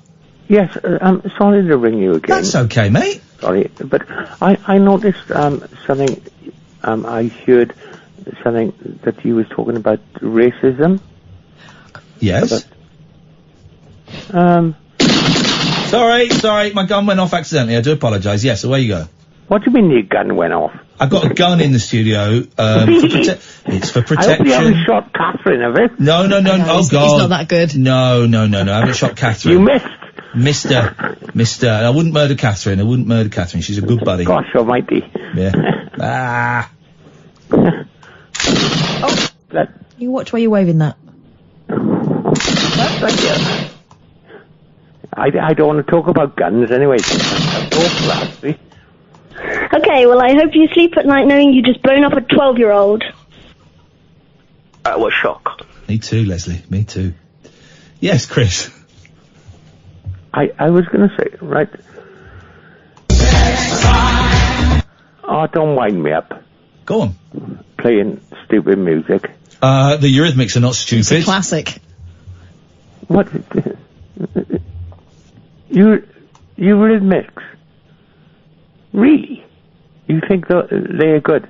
Eurythmics, I think they're great. Annie Lennox. Yeah. I've always thought she's absolutely stunning. I think she's such a striking woman and I don't think it's a singer. controversial statement to suggest that she's one of the best singers the British Isles have turned out. Walking on broken glass. Oh, come on. Baby, baby, baby! It's one of my favourites. Anyway, Chris. I was going to talk about the serious subject now. I've got a mouthful of sausage. Okay. See, you're winding me up now. I'm not. Do it now. I'm not. Do it. Corny. Kath's got a question for you, Chris. I told somebody that over the shop. I said, you're very corny. Chris, Kath's got a question for you. You ready for it? Oh, no. Oh, gosh. Aren't your balls normally held back by your willy? Well, answer it. Kath, ask it again. Aren't your balls normally held back by your willy? Am I? No. Aren't your balls normally held back by your willy? What does that mean? Aren't your balls normally held back by your willy? Aren't your balls normally held back by your willy? I've viewed this before. I'm David Babcock and I got my willy stuck in a hoover. Aren't your balls normally held back by your willy? It's just a bloody recording. Dirty pervert. You can try and wind me up as much as you want to. Shanty pony. Right, Chris, what have you called in for? Right, I was going to say, right, because I listen to you a lot. Yep. Right, my ex-partner was French. We know. Well, hang on a minute. What? You just said yes, no. I said we know. Yeah, well, what? No, You that's do we yes, know. yes, no. We know. And she's from Algeria, and people used to say, oh, they used to have a go at me. Oh, is she Muslim? Is she? So when I heard about you saying earlier about some people are bloody racist, and that's why I rang up again, because I don't care where people come from. Okay, I'll say, my name is Jester and I am a massive racist. Don't have a go at me. I can't believe what I'm listening to. So you phone up to say people are racist? Yes. Thanks very much for your call. It's a good point. It's an excellent point. 03444991000 is the telephone number. Here we go. This is a message. I don't know what your name is, texter. Oh, Spence from Portsmouth. Ian, I've got to say, I don't know if it's anything to do with the weightlifting. He means the spiritual weightlifting, not going to the gym and pumping off, which I have not been doing that. I have not been pumping off at the gym, not since I got caught the first time. I wanted to risk it again, but it just wasn't worth it. So I apologise. I wiped everything down. But the show has been brilliant for the last month. Much lighter and funnier than it was for a while, but still with that sharp, satirical edge that everyone loves you for. Thank you, Spence from Portsmouth. Spence, thank you. What a bumlick. We find out it's positive feedback. We find out in 11 minutes the Radar figures get released. The last set were awful. The whole station went up. Our show went down. Awful. If they go down again, we might as well go home and play a tape of the best of Matthew Wright over and over about 75 times to fill the hour. 03444991000. Hey, Boyley, what you got? You ain't done nothing yet. I've been trying. You ain't done nothing yet. Boom, boom, Boyley, you just ain't done nothing yet. Oklahoma woman sparks wild police chase after resisting arrest. Oklahoma woman sparks. Say the sentence again. I'm gonna make a song out of it. I'm gonna make a brilliant. Can't wait for that. A down home Southern boys Leonard Skinner song out of it. Go on. Ready? Yep. Oklahoma woman sparks wild police chase after resisting arrest. Oklahoma woman sparks wild police chase after resisting arrest. Oklahoma woman sparks a wild police chase after resisting police arrest. We can't forget the man with 1,000 songs. We can't forget the man who made us smile. And in the light of day you can hear his voice and say, looking back to the youth of yesterday. I mean... Look inside the man with a heart of gold. Think like a child, that's what I'm told. The greatest entertainer in the world, I say. Looking back to the youth of yesterday. Michael, oh Michael, there will never be no one like you. Michael, we won't forget you, 'cause the world is thinking of you too. Respect is what you've got now, you're gone. But now I know that life goes on and on. There'll always be a day we can say your songs will stay, looking back to the youth of yesterday. Michael, oh Michael, Michael, oh Michael, there will never be no one like you. A brazen motorist sparked a wild, caught-on-camera confrontation with an Oklahoma cop after refusing to be ticketed, telling the officer he was full of shit. Whoa! Whoa, Rebecca! Our favourite cleaner walking past. This is you. So was the boss?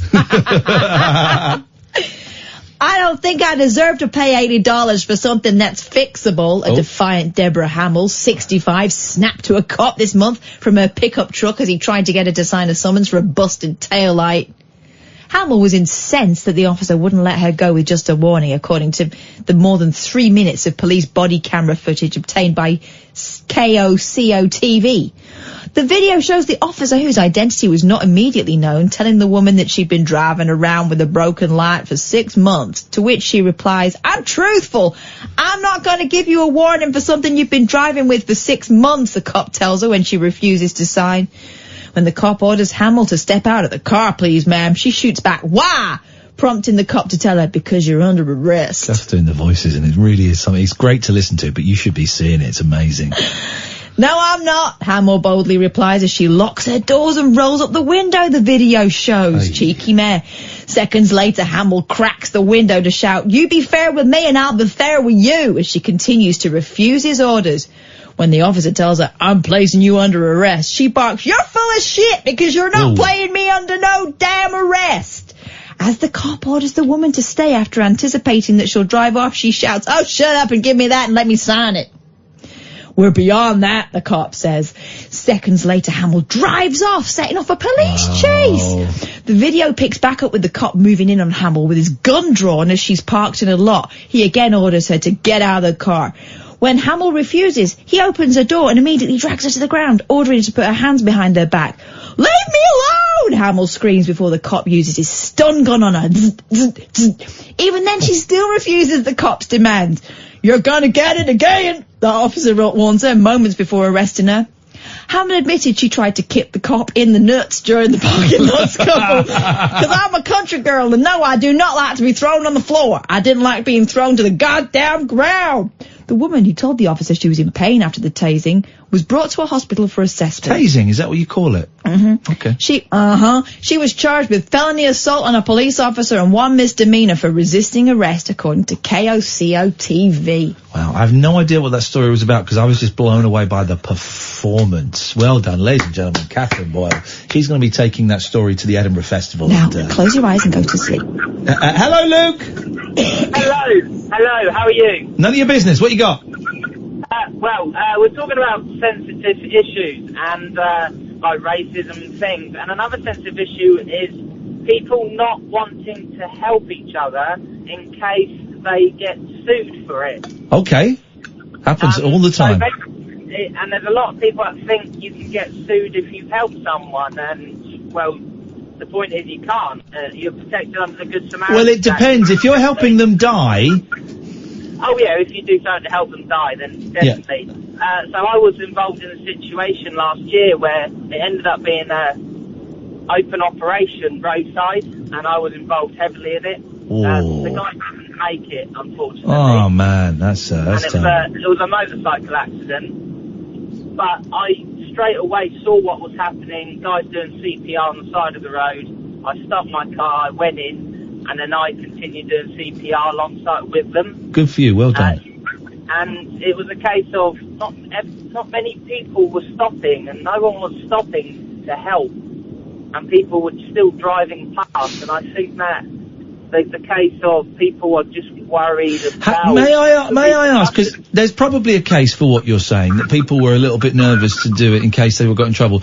But how many people were, including you, were helping the motorcyclist? So there was already 2 guys there. One of them was a banks paramedic. Right. The other one was like me, a normal... So there were 3 of you?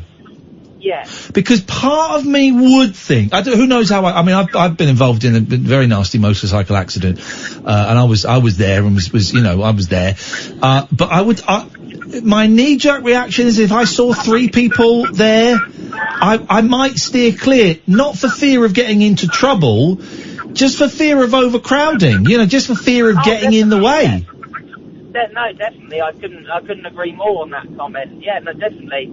But just in other situations, when I always hear people about saying, I'll be too scared to get involved in case I get sued, that was the main reaction that people were giving me. Right. And we're built now in a world of people in fear of helping each other. I think there is an element of that, but well done you for getting involved, Luke. That is something, unfortunately the guy didn't make it, and I've seen that happen, and it's horrific and traumatic, but, you tried to make a difference, man, so you should be very, very proud of that. That's inspirational. I was awarded by the police for it, all 3 of us, at an event. Did you become deputies? They did say, why don't you thought about becoming a police officer? Wow. No, I'd probably embarrass a lot of you if I did. But I thought maybe it's a bit modest of me, but I'll do the same thing over and over again personally. You're now prowling the streets hoping to see an accident. I think the incident I was involved in, I was pretty useless because I didn't know first aid. But I was able to help it. I held the guy's hand and I spoke to the 999 and all of this. But I think the woman who brought the guy back to life I think she's up for an award. So, good for you, Luke. Yeah, well done for sharing that story, mate. I appreciate it. No, thank you. And I enjoy, I'm a new listener. I've only been listening the last 5 days. Oh, wow. I'm finding you guys quite funny and very inspiring at times as well. So. Well, Luke, you've just inspired a lot of people, man. That's a great story to share, and well done for getting involved. And you're right. You see something happening, man, and you get involved, even if you don't know first aid. You can still make phone calls. You can still see if everyone's okay. You can still do that stuff. Thank you, Luke. We've got Jason and we've got Liam. We will come to them after after the news. 0344 499 1000. This is Talk Radio. The Late Night Alternative with Iain Lee on Talk Radio. We have ways of making you talk. 1, 2, 3, 4. 1, 2, 3, 4.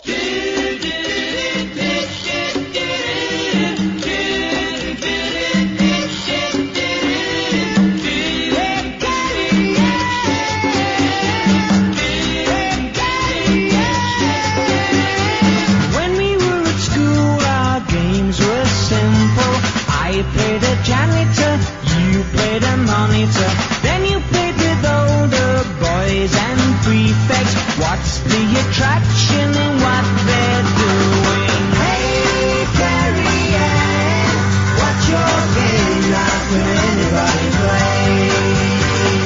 Hey, Carrie Ann, what's your game? Not when anybody plays. You're always something special to me, quite independent, never caring. You're as a charm as you were aging. Where is your magic disappearing? Hey, Carrie Ann, what's your game? Not can anybody play. Hey, Carrie Ann, what's your game? Not can anybody play.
your game? How can anybody play?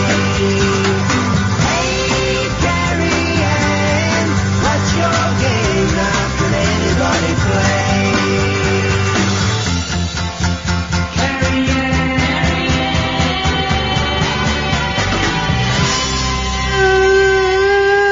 Ann, Carrie Ann, Harley's Carrie Ann, and Harley's. Paul says Macy Gray and Kelly Jones. Kelly Jones is Stereophonics, Yeah. so that negates the Macy Gray, I'm afraid, because we've had the Stereophonics Macy already. Gray would have been Macy great. Gray would have been great, Paul. Really would have been great, but you blew it, buddy. Really, really sorry there. You blew it. Late Night Alternative, I'm Ian Lee. You are... I'm Macy Gray. I tried to say goodbye. I had that album. So I'll tell you what album I bought the other day, just on a punt. Uh-huh. Took a punt. Lizzo. Okay. I bought Lizzo on a punt. Lizzo. She's very popular at the moment. Yeah, I think well, she's a very talented woman. I want to get down with the kids. Lizzo. So I bought Lizzo and I bought Hanson Live. Okay. 0344 499 1000 is the phone number. Ever entered or exited a building through the window? Things you don't have in kitchens. Any more singers that need a really good cough? Someone I need to find this. Jason and Liam, I will come to you in a second. I'm going to come to you first, Liam, because you've been waiting the longest. Someone described, here we go. This is from Christian. Things describes this beautifully, right? Things you don't see in kitchens anymore. Cass probably got one. One of those lemon orange squeezing bowls where you put the fruit on the top and the juice is collected in the moat on the outside. I have, yeah. It is a little moat. They're such a waste of time. You get so little juice out. Here's the thing, you can buy juice. You can buy juice. Yeah, but if you want the juice of half a lemon, there's only really one way of doing it accurately. Yeah, you cut a lemon in half and then you squeeze it like a man. No, you press it down on a sharp squeezer. Rollocks. Good evening, Liam. Oh, hello. Is this Nigel? No, this is Liam. Oh, I might have a similar voice to Nigel. Very similar. You Just also the way he said, oh, hello. Are you on speakerphone? I'm talking through my headphones. It's plugged into the telephone. I'm just speaking that way. Is there any way that you could hold the phone in your hand? Bear with me 1 second. There we go. So that's sounding better already. We're getting there. Is this a bit better? We like being closer to your mouth. Honestly, it sounds, headphones and all that are great for casual conversation, but we are a professional national broadcasting outfit. The Radar figures have just come out, and I am pleased to say that this show is back up at the top, baby. Our figures are up massively. We're up 25% quarter on quarter, and we are only 7% where we were at this time last year. Oh, and this time last year, we had jungle numbers. We had the jungle numbers. The show is back in the big time, baby. So yeah, we're going to have to ask everybody to use the phone as God or Alexander Graham Bell intended. Liam, what can we do for you tonight? Well, that's why I wanted to call in, actually, because you were talking about the numbers. I've been listening to you guys for the last over a year now, and I was a bit nervous to call in. Of course. And I wanted to call in and say hello and say how I've been enjoying your show. Hey, nice one, Liam. Thank you. How did you find us a year ago? Well, I have a job which is like putting delivery leaflets in during the night time, and you're better than LBC. Basically. Yes, man! Yes, we are. That's what we like to hear. That's the kind of talk that gets me feeling like a naughty boy. What leaflets are you delivering at night time? Am I for a food delivery company in Brighton? Okay. And do you have to do it at night time, or is that just your choice? It's a bit easier because I got to put it on, like the car windscreen wipers.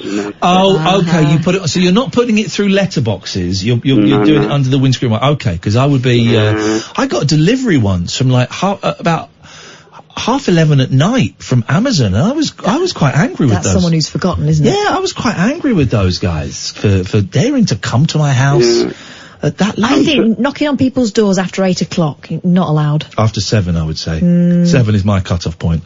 Unless the house is on fire, then knock away. Well, yeah, that makes sense. That makes sense. And do you live in Brighton, Liam? Hove, actually. Okay, because Brighton is the most expensive place I've ever parked in. Oh, it's ridiculous, man.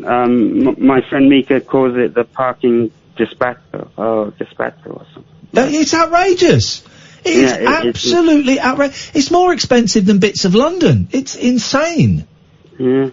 Well, Liam, you'll be pleased to hear that on this November the something, the 9th or the 7th or something like that, Catherine and I will be live in Brighton at the Carolina Brunswick doing a live show. Sweet. I was going to ask you about that, actually. Me and my girlfriend are hoping to go along to that. So beautiful. Liam, if you can come along, I would suggest buy quick because it only holds 60. It sells out very, very quickly, the shows in Brighton. But get it. It's a 2-hour show. We stick around afterwards. Come and say hello. Come and have a picture if you want. It'll be nice to meet you and your girlfriend. That'd be lovely. Lovely jubbly. Lovely jubbly. Liam, thank you so much for your call. I tell you what, you really sound a bit like my friend Mackenzie Crook. He does. He does, doesn't he? Sure. You really do. And I mean that he's one of the loveliest people you could ever meet. I don't see him too often these days, but you really sound like him. Well, can I give you should check out my band like I do. I have a band called Brightworks. Hang on. Are you on YouTube? Yeah, on YouTube, on Google, all of those things. On Google? What they're called Brightworks? Brightworks. They're bright like the sun and works like, going to works.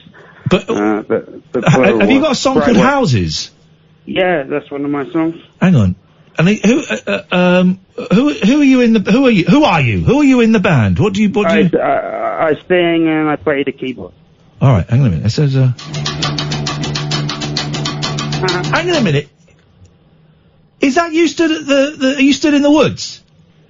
Yeah, we're in the woods. And you got a duffel coat on and you've got your hands in your pocket at the start? Yeah. You've lost 5 points there because pop stars should not have their hands in their pockets. Oh, they certainly should. Casual. That's a long time ago. That's an old song. So you've learned to take your hands out your pockets now? I'm teasing. I said that, I just noticed I had my hands in my pockets. Oh, no, Liam! Right, let's have a listen. Let's have a little listen to this. I like the look of this video. Here we go. The drummer's, that's called rimming it. Yeah. He's rimming it.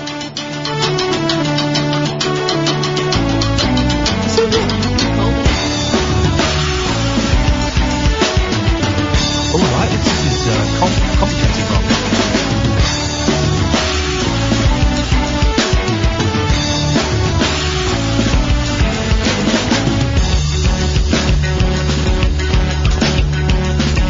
Oh, it's gone a little bit Gary Newman. You off? I've just got a little mission. On the ground,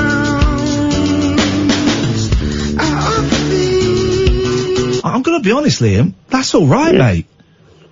Cheers, mate. You're not so bad yourself. Here we go. We got a mutual. Do you? There's a little bit of Gary Newman in there. Are you aware of a band called the Cardiacs? Oh, mate. So many people say that to us with our music, with the Cardiacs. Yeah.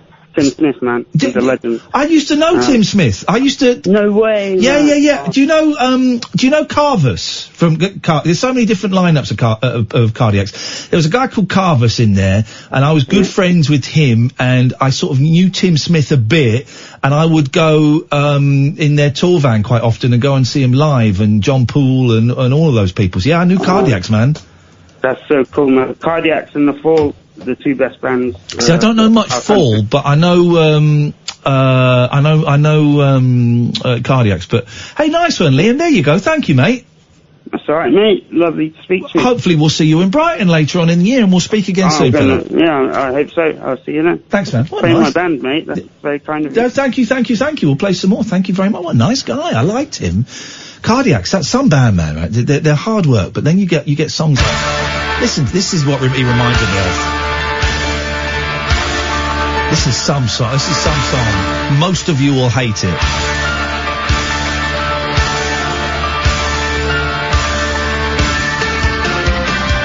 This is what he reminded me of, this.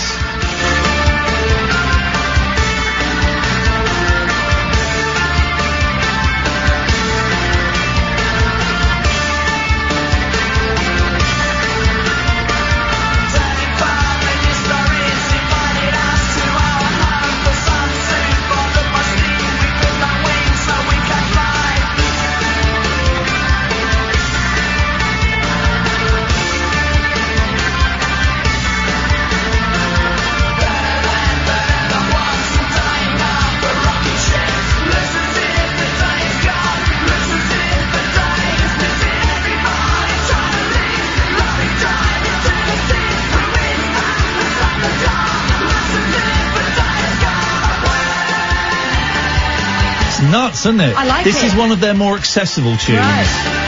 Yeah, I think you've played some of their stuff before and I didn't quite get it. Now, the bass player in Cardiacs is now... No, the lead guitarist in Cardiacs, not this incarnation, the later one, is now the bass player for Dennis LeCorrier of Doctor Hook. What a world we live in. By the way, it's the 9th of November, the Rabbit Hole. Thank you. Brighton, Carolina, Brunswick. Let me play you... I'm going to play you one more song with Cardiacs. No, not this one. What's the Cardiac song I'm thinking of?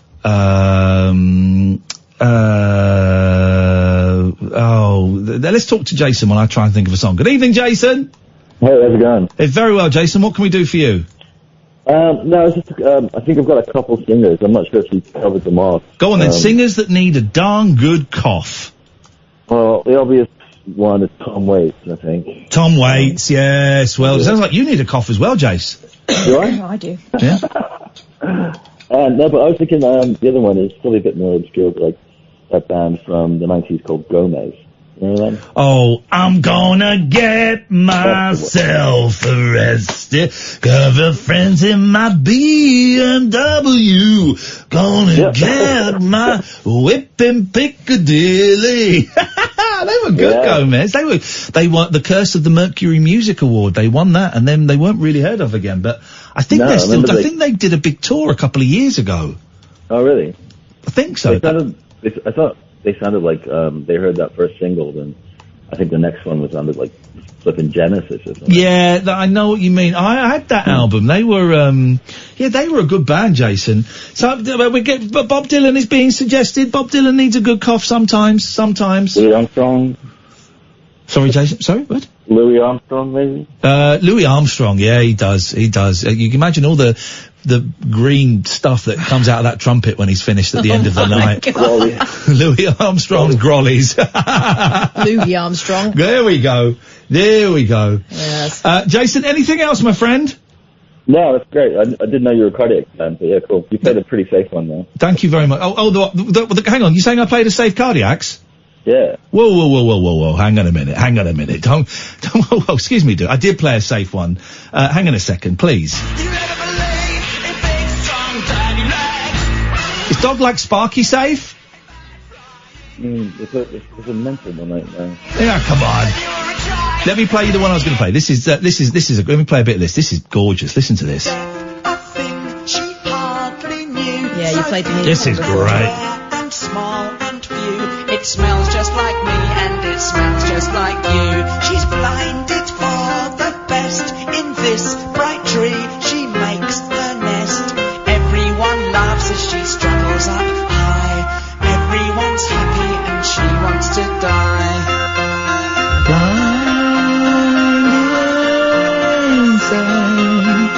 Daddies and so far everything is new. It smells just like me and it smells just like you.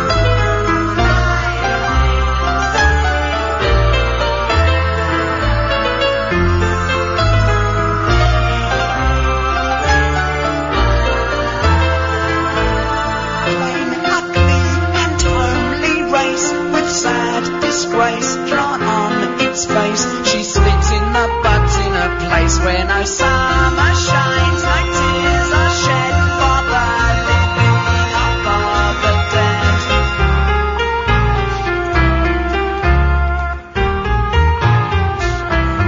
Even love can't tell her anything. When there's lumps in her eyes, shine with formaldehyde. Cries with a different feeling. When the chaos ensues with a new appetite. And on it goes. Jason, thank you very much for the call. What is wrong? Did we do the quarter past? We did it. We didn't do it. Are you winding me up? Every hour, have you added in an extra break? He's gaslighting me. No, you're forgetting. You're gaslighting me. Is it gaslighting or gas lamping? Gas lamping. Oh, God, you're doing it now! Do a break, man! Closing time conversation for tax inspectors, taxi drivers, and taxidermists. Great big talk for the wee small hours. You've been trolling me big time, mate. The Late Night Alternative with Iain Lee on Talk Radio. Hang on. You're very fidgety tonight, and it's quite off-putting. Soz. You're too body confident. We talked earlier about leaning over the chair and putting the feet up on the desk. I need to bring your body confidence down a little, just a little bit. I don't want to body shame you, but I do need to turn down the volume of your body confidence. Does my sassiness offend you? It doesn't offend me, it annoys me. Okay, well, that's in your an problem. offensive manner. Your problem, It's my not friend. my problem. It's not actually my problem. It's your problem. I'm happy. Okay, well, it's not actually your problem. No, hang on. Yeah, exactly. It's yours. Here we go. The Admiral says, Ian, get the 11 o'clock show back on with Ali G and Daisy Ridley. Okay, I'll sort that out. Who's Daisy Ridley? She wasn't in the 11 o'clock show. Okay, let's go to Russ. Good evening, Russ. Good evening, people. How are you all? None of your business, Russ. What's Here we the go. big- okay, You having a big swallow there? Was I? I don't know. Is that what it sounded like? Yeah. Yeah. It sounded like this. That's the noise you used to make when you're pretending to drink. I haven't got any liquid with me, unfortunately. Okay, well, I'm sorry to hear that, buddy. I'm sorry. I've got some, and I might slurp it down. Well, is it just water? It's just water. It's God's wine. I'm drinking God's pee-pee. Water. Straight from the Staff source. of life. Or is it bread? Staff of life. It's the water is God's pee-pee, and it's the stuff of life, and it brings me to life, and it brings all the lambs and the babies to life, and Jesus brought Jesus to life, and Kath is now putting it between her lips and drinking it, and she's being pumped full of God's life. Gotta love I'm not quite Jesus. sure whether that's an approvable thing to be listening to at this time of night. It's highly offensive. We should all be drinking more water. Highly deadly black tarantula. Anyway, Ross. May I, sorry, yeah. You may. May I just tell you what I can see from where I'm sitting? I wanna tell you how much I love you. It goes ooh, acadoo, accaday. Yeah, Gilbert O'Sullivan. A little bit of Gilbert O'Sullivan. Yeah, my dad used to sing that when I was a kid. Go on, yes, because my dad was Gilbert O'Sullivan. He was actually, he wasn't. Go on, what can you see? What can you see? What I can see is, this is I'm going to call it a hut, right? Yeah. Is it a hut? Or is it a shed? Yeah, well, there's no doors. There are two entrances, side by side. Yes. And it's a memorial to someone who died a few years ago. Oh. A guy called Daniel. And this place is set up as I say, as a memorial to him. Yeah. And it's just an amazing place to be. There's no one else here right now. Yeah. But most of the time through the evening, you get people coming along and just having a little sit here and a smoke and a drink, and that kind of thing to have, enjoy the memory of Daniel. Well, who was Daniel? Well, you see, the thing is, I'm only recently moved around here, and the place, it's a new thing to me. Right. But yeah, he was a guy. I'm not quite sure. I'm not going to say his surname. Let's just call him Daniel. Call him Daniel. Yeah, and he died in some sort of motor accident. I think it was about 7 years ago. Yeah. But anyway, all I wanted to say was that this is a wonderful place for him to be memorialised by. Yeah. It's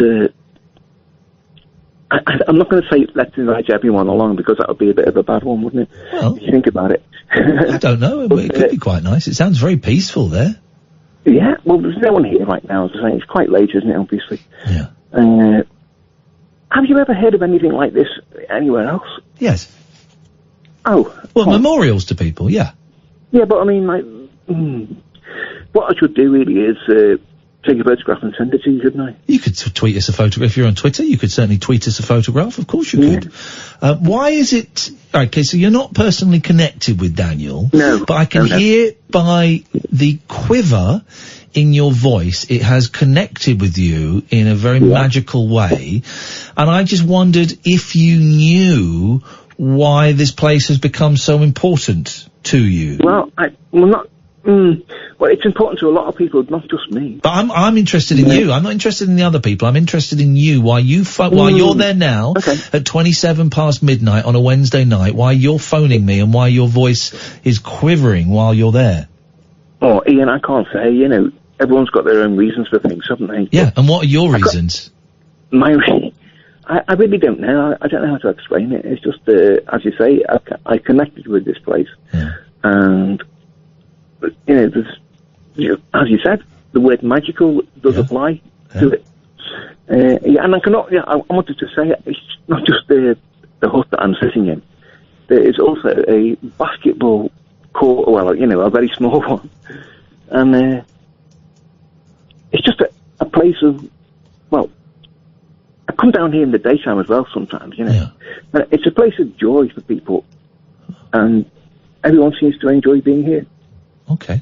That sounds lovely. Well, thank you for sharing it with us, Russ. Okay. Nice one. You enjoy the rest of your evening. And you. Goodbye, Kath, and goodbye, Ian. Thank you very much indeed. Well, what a lovely, slightly mysterious, but lovely call. You can email me and Kath. Both me and Kath get the emails. Ian@ianlee.com. We need to we can't reply to all of them. But we read them, all of them. Certainly one of us will read them, and if it's relevant for the other person, then we'll make sure the other person sees it. We need to set up, I can't do it on my thing, but I think I can do it on your setup, Kath. Just a little, out of office, little, thanks very much, Ian, or Kath will read this, but please don't be offended if we don't get back. Can you set that up on your thing? Possibly. It won't let me do it on, because I've got it connected to my Gmail, and I can't do it to that one specific email, because then it sends it for all of them. But I suspect that might be the case for me, but I'll have a look. Can I look later on when I get home? No. I don't want to do it now. Okay, fine. Let's go to Alan. Good evening, Alan. Busy on the phones tonight. Good evening, Ian. I was wondering if I could have your permission to sing a song to you. Well, hang on a minute. Why does it sound so noisy there? We're poor. Really. We're not very rich. Yeah, but it sounds awful. I know. Give us a chance, please. Well, no, because, I would like you to sing to me, but the phone line is so poor. It's not crackling, but I know there's someone broke the window. It's crackling. For some reason. It's not crackling. Please shut up. It is crackling on our end. It sounds... No. Yes, mate. Certainly. Please. All right. It sounds... Why are you doing this to me, Lee? I'm trying to be sweet with you and sing you a nice song for you and Kath. Alan, it sounds bloody awful, mate, from our end. All I'm doing is trying to protect my listeners' ears from what sounds awful. And help you to make a phone call that we can hear. And my name is Ian. That's all I want to do. TLC. He's not even listening. No. This guy's not even listening. Thanks very much for your call, Alan. I would say I appreciate it, but I don't, because you're ill-mannered. Oh, God, let us... yes, Mo? You're right, how are you, Ian? None of your business, what do you want? I'm good. I didn't ask, I don't care.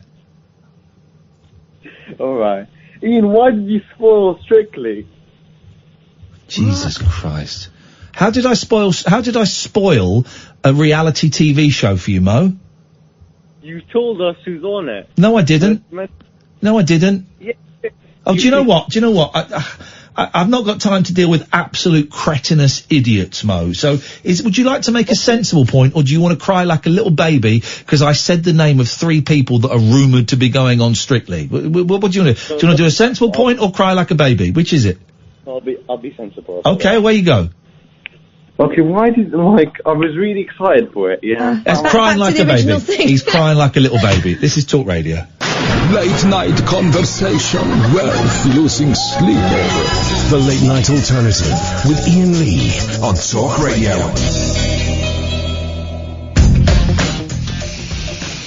Kath, what you got? Do you really want to know? I do, because those last 2 callers have depressed the hell out of me. Well, this is something quite different. Okay. Antique Victorian Dildo to return to Ireland to mark country's sexual history. Whoa. Stop the clock. Pause. Really? Antique. Go on, start again. What is it with glass ones? Well, this one I think is ivory. Glass ones are supposed to be... primo. Little touch of voila. Go on here. Got ivory. Okay, so it's a tusk. Well, actually, yes, it's flipping massive. Look at the size of that. Flippin' heck, that's pretty much that's a tusk with a bell end. That's what that is. That's what that is. I mean, the Victorians, they may not have done it often, but there's probably a reason for that. Have you seen the size of this porridge? I think we start. These are your people. I think we should start hunting elephants again, if that's what we can make with them. I read a book recently called The Heart of the Sea, and it's about whalers in Nantucket. Those whaling ships, and it was incredible. And what an industry. The men would go away for years and years on end. Yeah. While they were away, this is the sort of stuff the wives had stuffed up the chimney. They found them in the houses afterwards. No, they found them in the houses afterwards. Oh, yeah. So the husbands had come back. Yeah. This fella's hidden. Okay. And then their husbands are away. The old friend's out. Yeah, ride the elephant. And also all the children were sort of born around a similar time. Yeah. And then there'd be no kids for years. Yeah. It's a good book, that. That was the one where they got stranded and they found one boat with about 6 blokes in it, and they all had parts of their shipmates in their pockets that they'd been eating. Hey, whoa, what's your language? Fingers. Shipmates? Ship. Enunciate. An antique sex toy with Anglo-Irish origins has been bought from an international buyer and will return to Ireland, the woman who ran a public campaign to acquire it has said. The 19th century... I would say return it to Africa and to the elephants.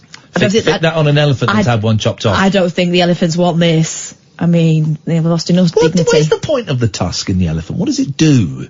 Defence. It's not for pleasuring. No. It's defence. All right, so elephants... You know elephants eat each other's poo out of their bums? Yeah, I did know that. Well, we saw a monkey in its own poo when we went to Monkey World. Oh, yeah, I know, but monkeys do everything. So, but elephants don't need... The only thing they need defence against is poachers, right? Not other elephants. Well, no, they get on. Fight! You know when the male elephant is in musk, they have to be separated. What is musk? A porno mag for elephants? They get, like, this sort of... when they're in season, they get aggie. Okay. So in the zoo, they have to be separated. There's like an elephant treaty. I've read about it. I'm sure I read about it. They scrap. Okay. Well, how about if we separate the evil elephants from the good elephants, and we cut their tusks off, but we let them live, and we make giant dildos? Wow. Would that work? Just kicking ideas around. All I'm doing is kicking ideas around. I know in some places they are removing the tusks because it makes them less of a prospect for the hunters. Okay. But I don't know what they're doing with them. I'll write a letter. Okay. Dear Africa, what are you doing to the elephant tusks? Have you got 2 or 3 spare? I want to put a bell end on one. Oh my God. The 19th century ivory dildo was sold in 2017 to a wealthy private pervert from the United States for £2,900. That seems cheap. That seems very, very cheap. I mean, used. Who wants it? Well, you give it a wipe down with that disinfectant cloth. What, a Dettol? But you can get stuff on Anne Summers' website that's more expensive than that. That might have pleasured Her Majesty Queen Victoria herself. No, I don't think she believed in that. She was quite happy with the real thing. Her and Albert were at it like knives. Well, but then he was dead for like 50 years of her life. She was too sad. She couldn't. Oh, come on. She was too sad. Even Cliff Richard has to knock one out or have a dream. How dare you? One of the two. It's got to come out some way. It's one of the two. One of the two. However, last weekend, a customer emailed Shauna Scott, the owner of online sex shop Sexiopa, informing her that the item was up for auction again. It made my heart sink when it was sold. It seemed like just an important part of Irish sexual history, Scott told the Irish Times. When I get that feeling, I want sexual healing. I'm not finished. Healing is something that's good for you whenever blue skies around. All right, okay. Okay, I finished now, apparently. I think you've killed everybody's excitement there. Sometimes I think with Irish history, unless something is tied to the famine or 1916... I bet Marvin Gaye made his many lovers, I bet he made them feel so special. And when he was in them, that they were most... Would you... That when he was in them, they were the most important woman in the Whoa. Yeah, but he was quite rude to them afterwards, wasn't he? That whole album to... That was his wife. That was his ex-wife. I know the feeling. He was rude to her. I know the feeling. Why do you think the shows have been lousy recently? Because all the profits are going to my ex-wife. But I just bet when he was, Marvin was doing them, that they felt, just a little touch of voila, that they were the only woman in the world. Marvin Gaye. What an ironic name as well. Marvin. Sometimes I think with Irish history, unless something is tied to the famine in 1916, it gets a little forgotten or reprioritised. But she didn't have the cash to buy the antique item, and on Monday asked the public for donations for a massive willy. I know what. So I'm going to do a GoFundMe so I can buy some pornos and a tub of Vaseline. That's what this woman's like. She's I'd like to, if I could, please, get a really expensive dildo, but I can't afford it. So I'm going to go on the GoFundMe page, and you're going to fund it for me. Go F me. There we go. All right. Alright, no, and that's offensive. You're telling me it is offensive that people would actually crowdsource to buy their sex toys. This woman is outrageous. She didn't have the cash to buy the item. On Monday, asked the public for donations. She said her intention is to relocate the dildo to a museum in Ireland. But I got a minute. I've got something here. Oh, I knew you would. I've got something here. That's what she said. She can't take it in the front door. She'll have to go around the back.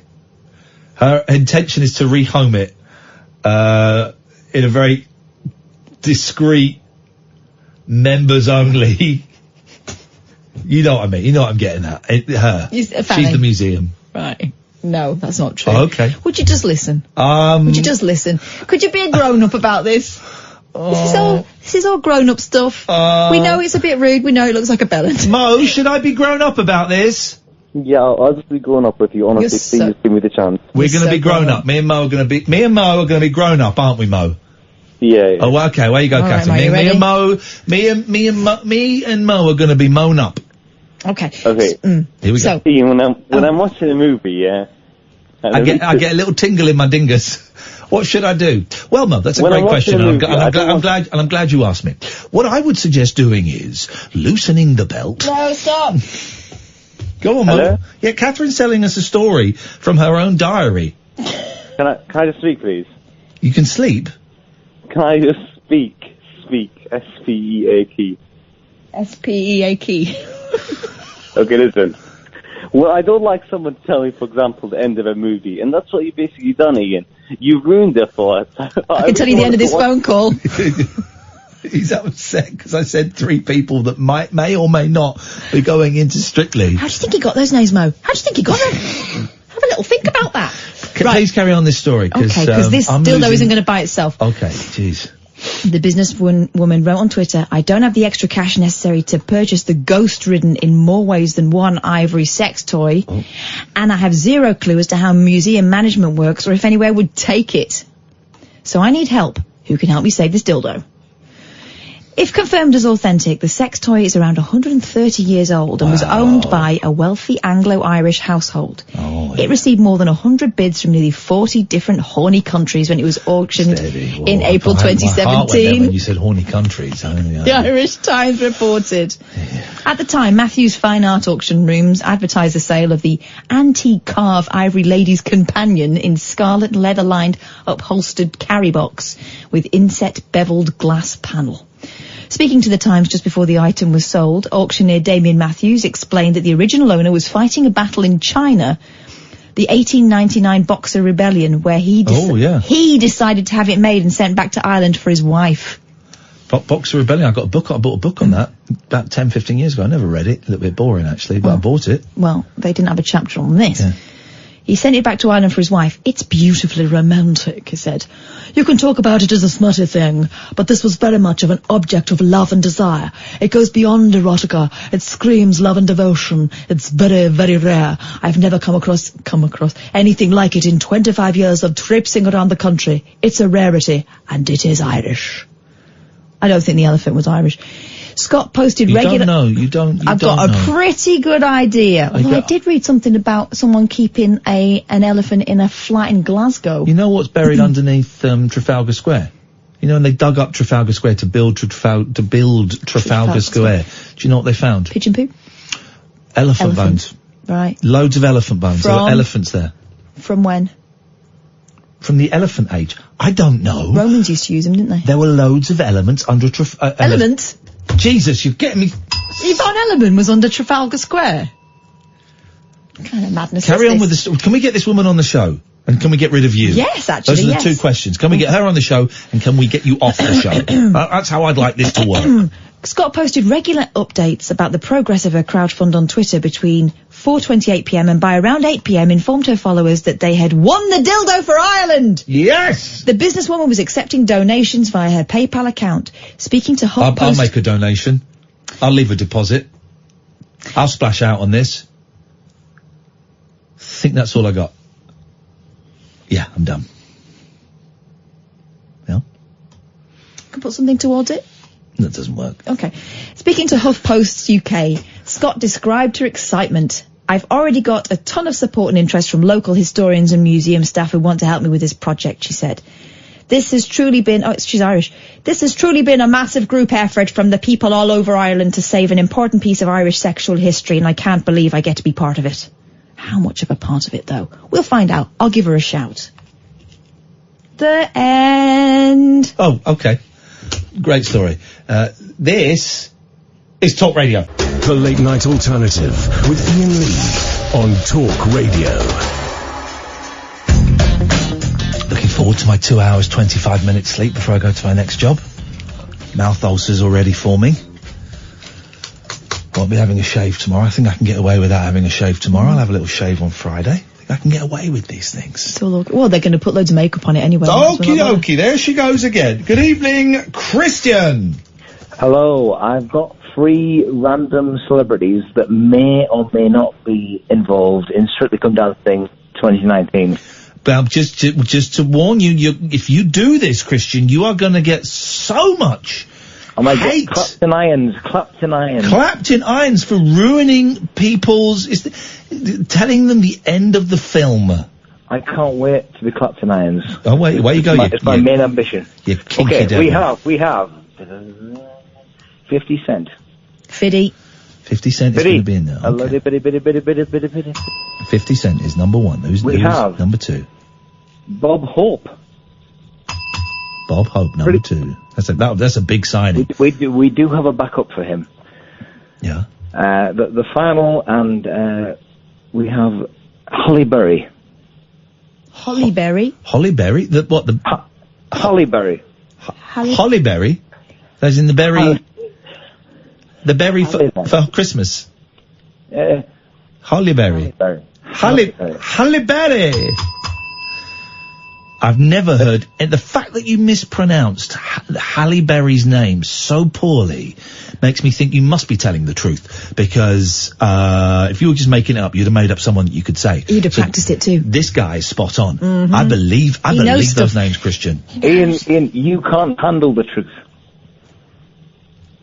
I'm literally handling the truth quite well, I thought. Well, I'm struggling a bit. Kath is struggling with the truth. Oh, no. It's unlucky. Well, do you want a backup? I've got Russell Crowe. Thanks very much indeed. Oh. Let's go. What a lunatic. I liked him. That was a good old-fashioned kind of call. 0344 499 1000. The Rage Art figures are up. Let's see if we can send them back down. Good evening, George.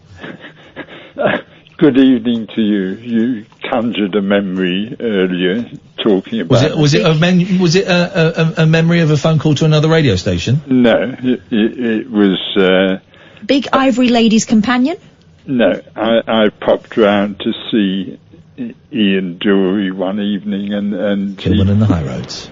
And he played me a Macy Gray track, and he asked me what I thought of it, and I said... She sounds like Donald Duck, and he agreed and collapsed laughing. And you'd get on with Macy Gray. She loves her weed. But she does sound like Donald. Doesn't sound anything like Donald Duck. She sounds like Marge Simpson. She's great. That song is a great song. The album was a good album. I had the album. I used to listen to it once. Have you heard of a new play about the afterlife of Pete and Dud? No, I haven't. It's on at Dingwalls this month. It's got a very nice review. Oh, that sounds interesting. He's a barman, and the bar is frequented by ex-comedians, and it looks like it could be a really good play.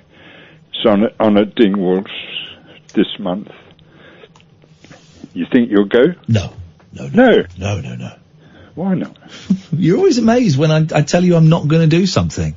I haven't got time, man. I haven't got time. I'm off to the theatre tomorrow, and I'm away next week, and then I don't really fancy going to Dingwalls, and I don't really fancy it.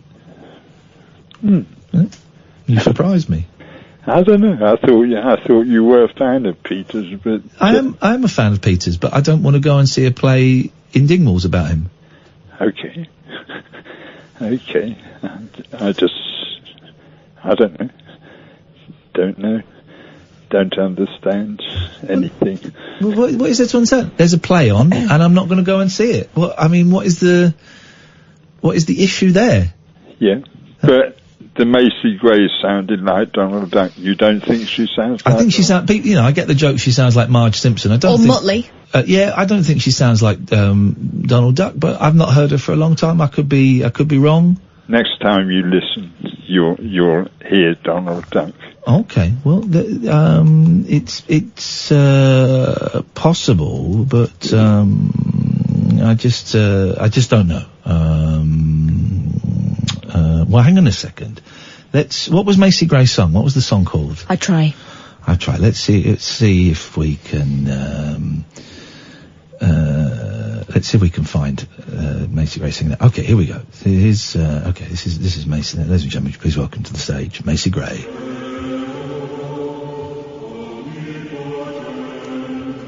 Oh, this is a new single. Oh, I quite like this. It's a different sound. No.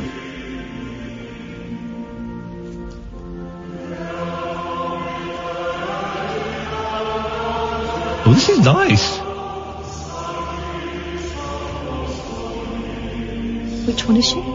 Huh? Which one is she? No, she's not gonna... This is the backing chorus. She's gonna start singing in a minute. Okay. Here we go.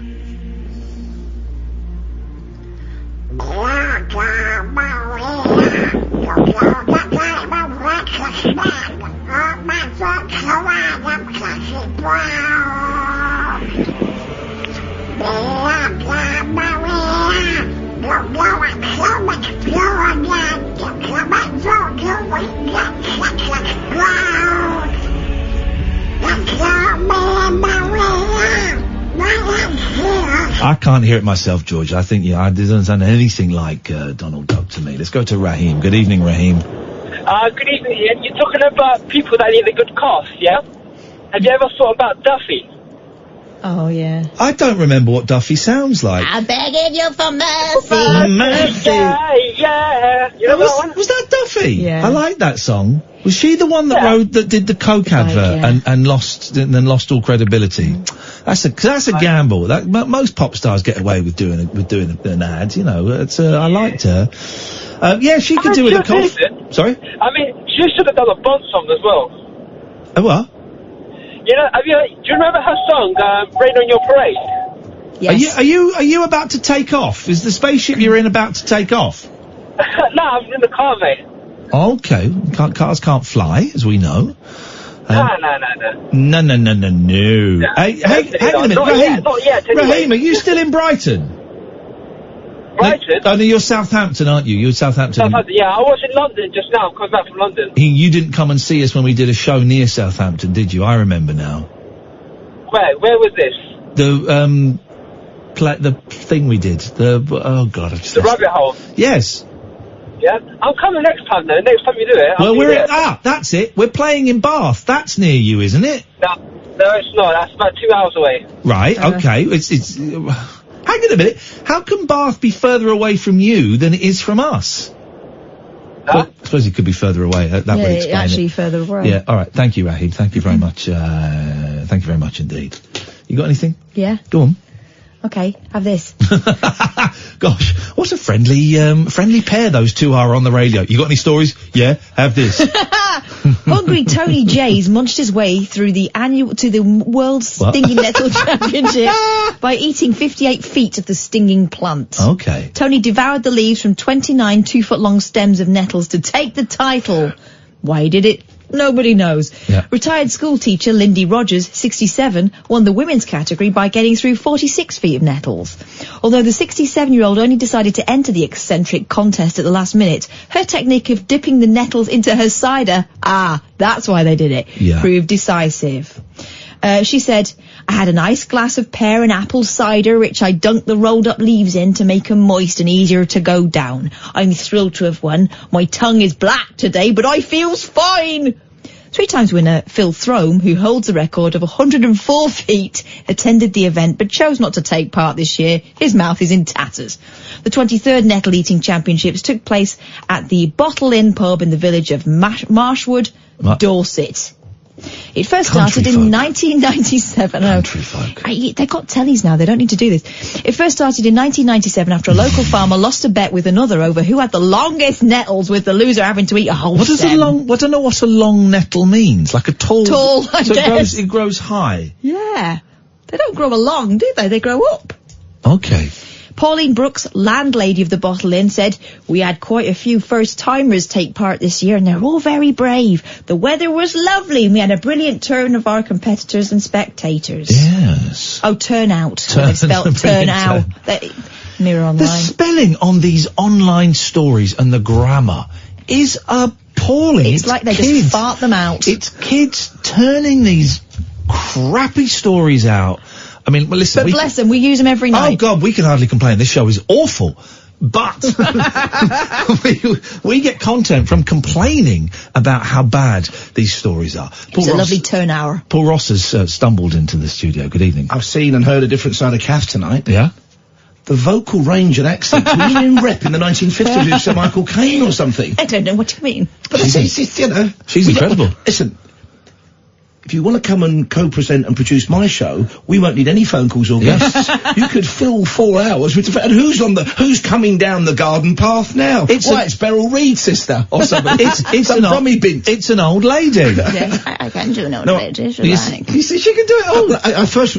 I was first had that revelation about you when you were doing Susan. Which was very melon twisty. But it's hang on a minute. Here comes the Francine, the French lady. I don't know what you're talking about. You see, she is Talk Radio's best kept secret. For a good reason. It's very annoying. Very, very annoying. It's a bit like Three Faces of Eve, that woman who was inhabited by multiple personalities, though. That's the danger. I don't know if you want to control it, do you? It gets on your nerves after 5 minutes. It really is. Hey, you don't get angry with me. Okay. I saw you on the telly this morning. You look very dapper in Richard Arnold's pink tie. I found and his makeup. I found it. I forget the makeup, alright? I just looked fresh-faced. I found his tie collection. I'm going to wear another one. I think you should ask the makeup women to give you the Clockwork Orange just one eye with mascara. Maybe that's and don't refer to it. It'd be very good, that. 2 hours, 25 minutes sleep I had. Flippin' heck. What a day. How can you function on that? It's just talking about telly. Exactly. It's not a proper job. Then you go back in and it's Adil Ray though tomorrow, I think, or later on today. Adil Ray's hosting it today, yes. Yeah, which would be good fun. Yeah, yeah. Are you going to blow any other kind of exclusives and embargoes and stuff? The thing is, the whole embargo thing is such a racket, because Annika Rice was mentioned in The Sun on Saturday. But also Sam Allardyce was mentioned about a month ago. And the other bloke we've never heard of. Well, because thanks for bigging up my show, Paul. We're out of time. Congrats on the radios. Thank you, and well done you too. Thank you very much. Thank you, everybody. We'll be back tonight at 10. I'll be on GMB tomorrow at 6. Ta-ta! The Late Night Alternative with Iain Lee on Talk Radio.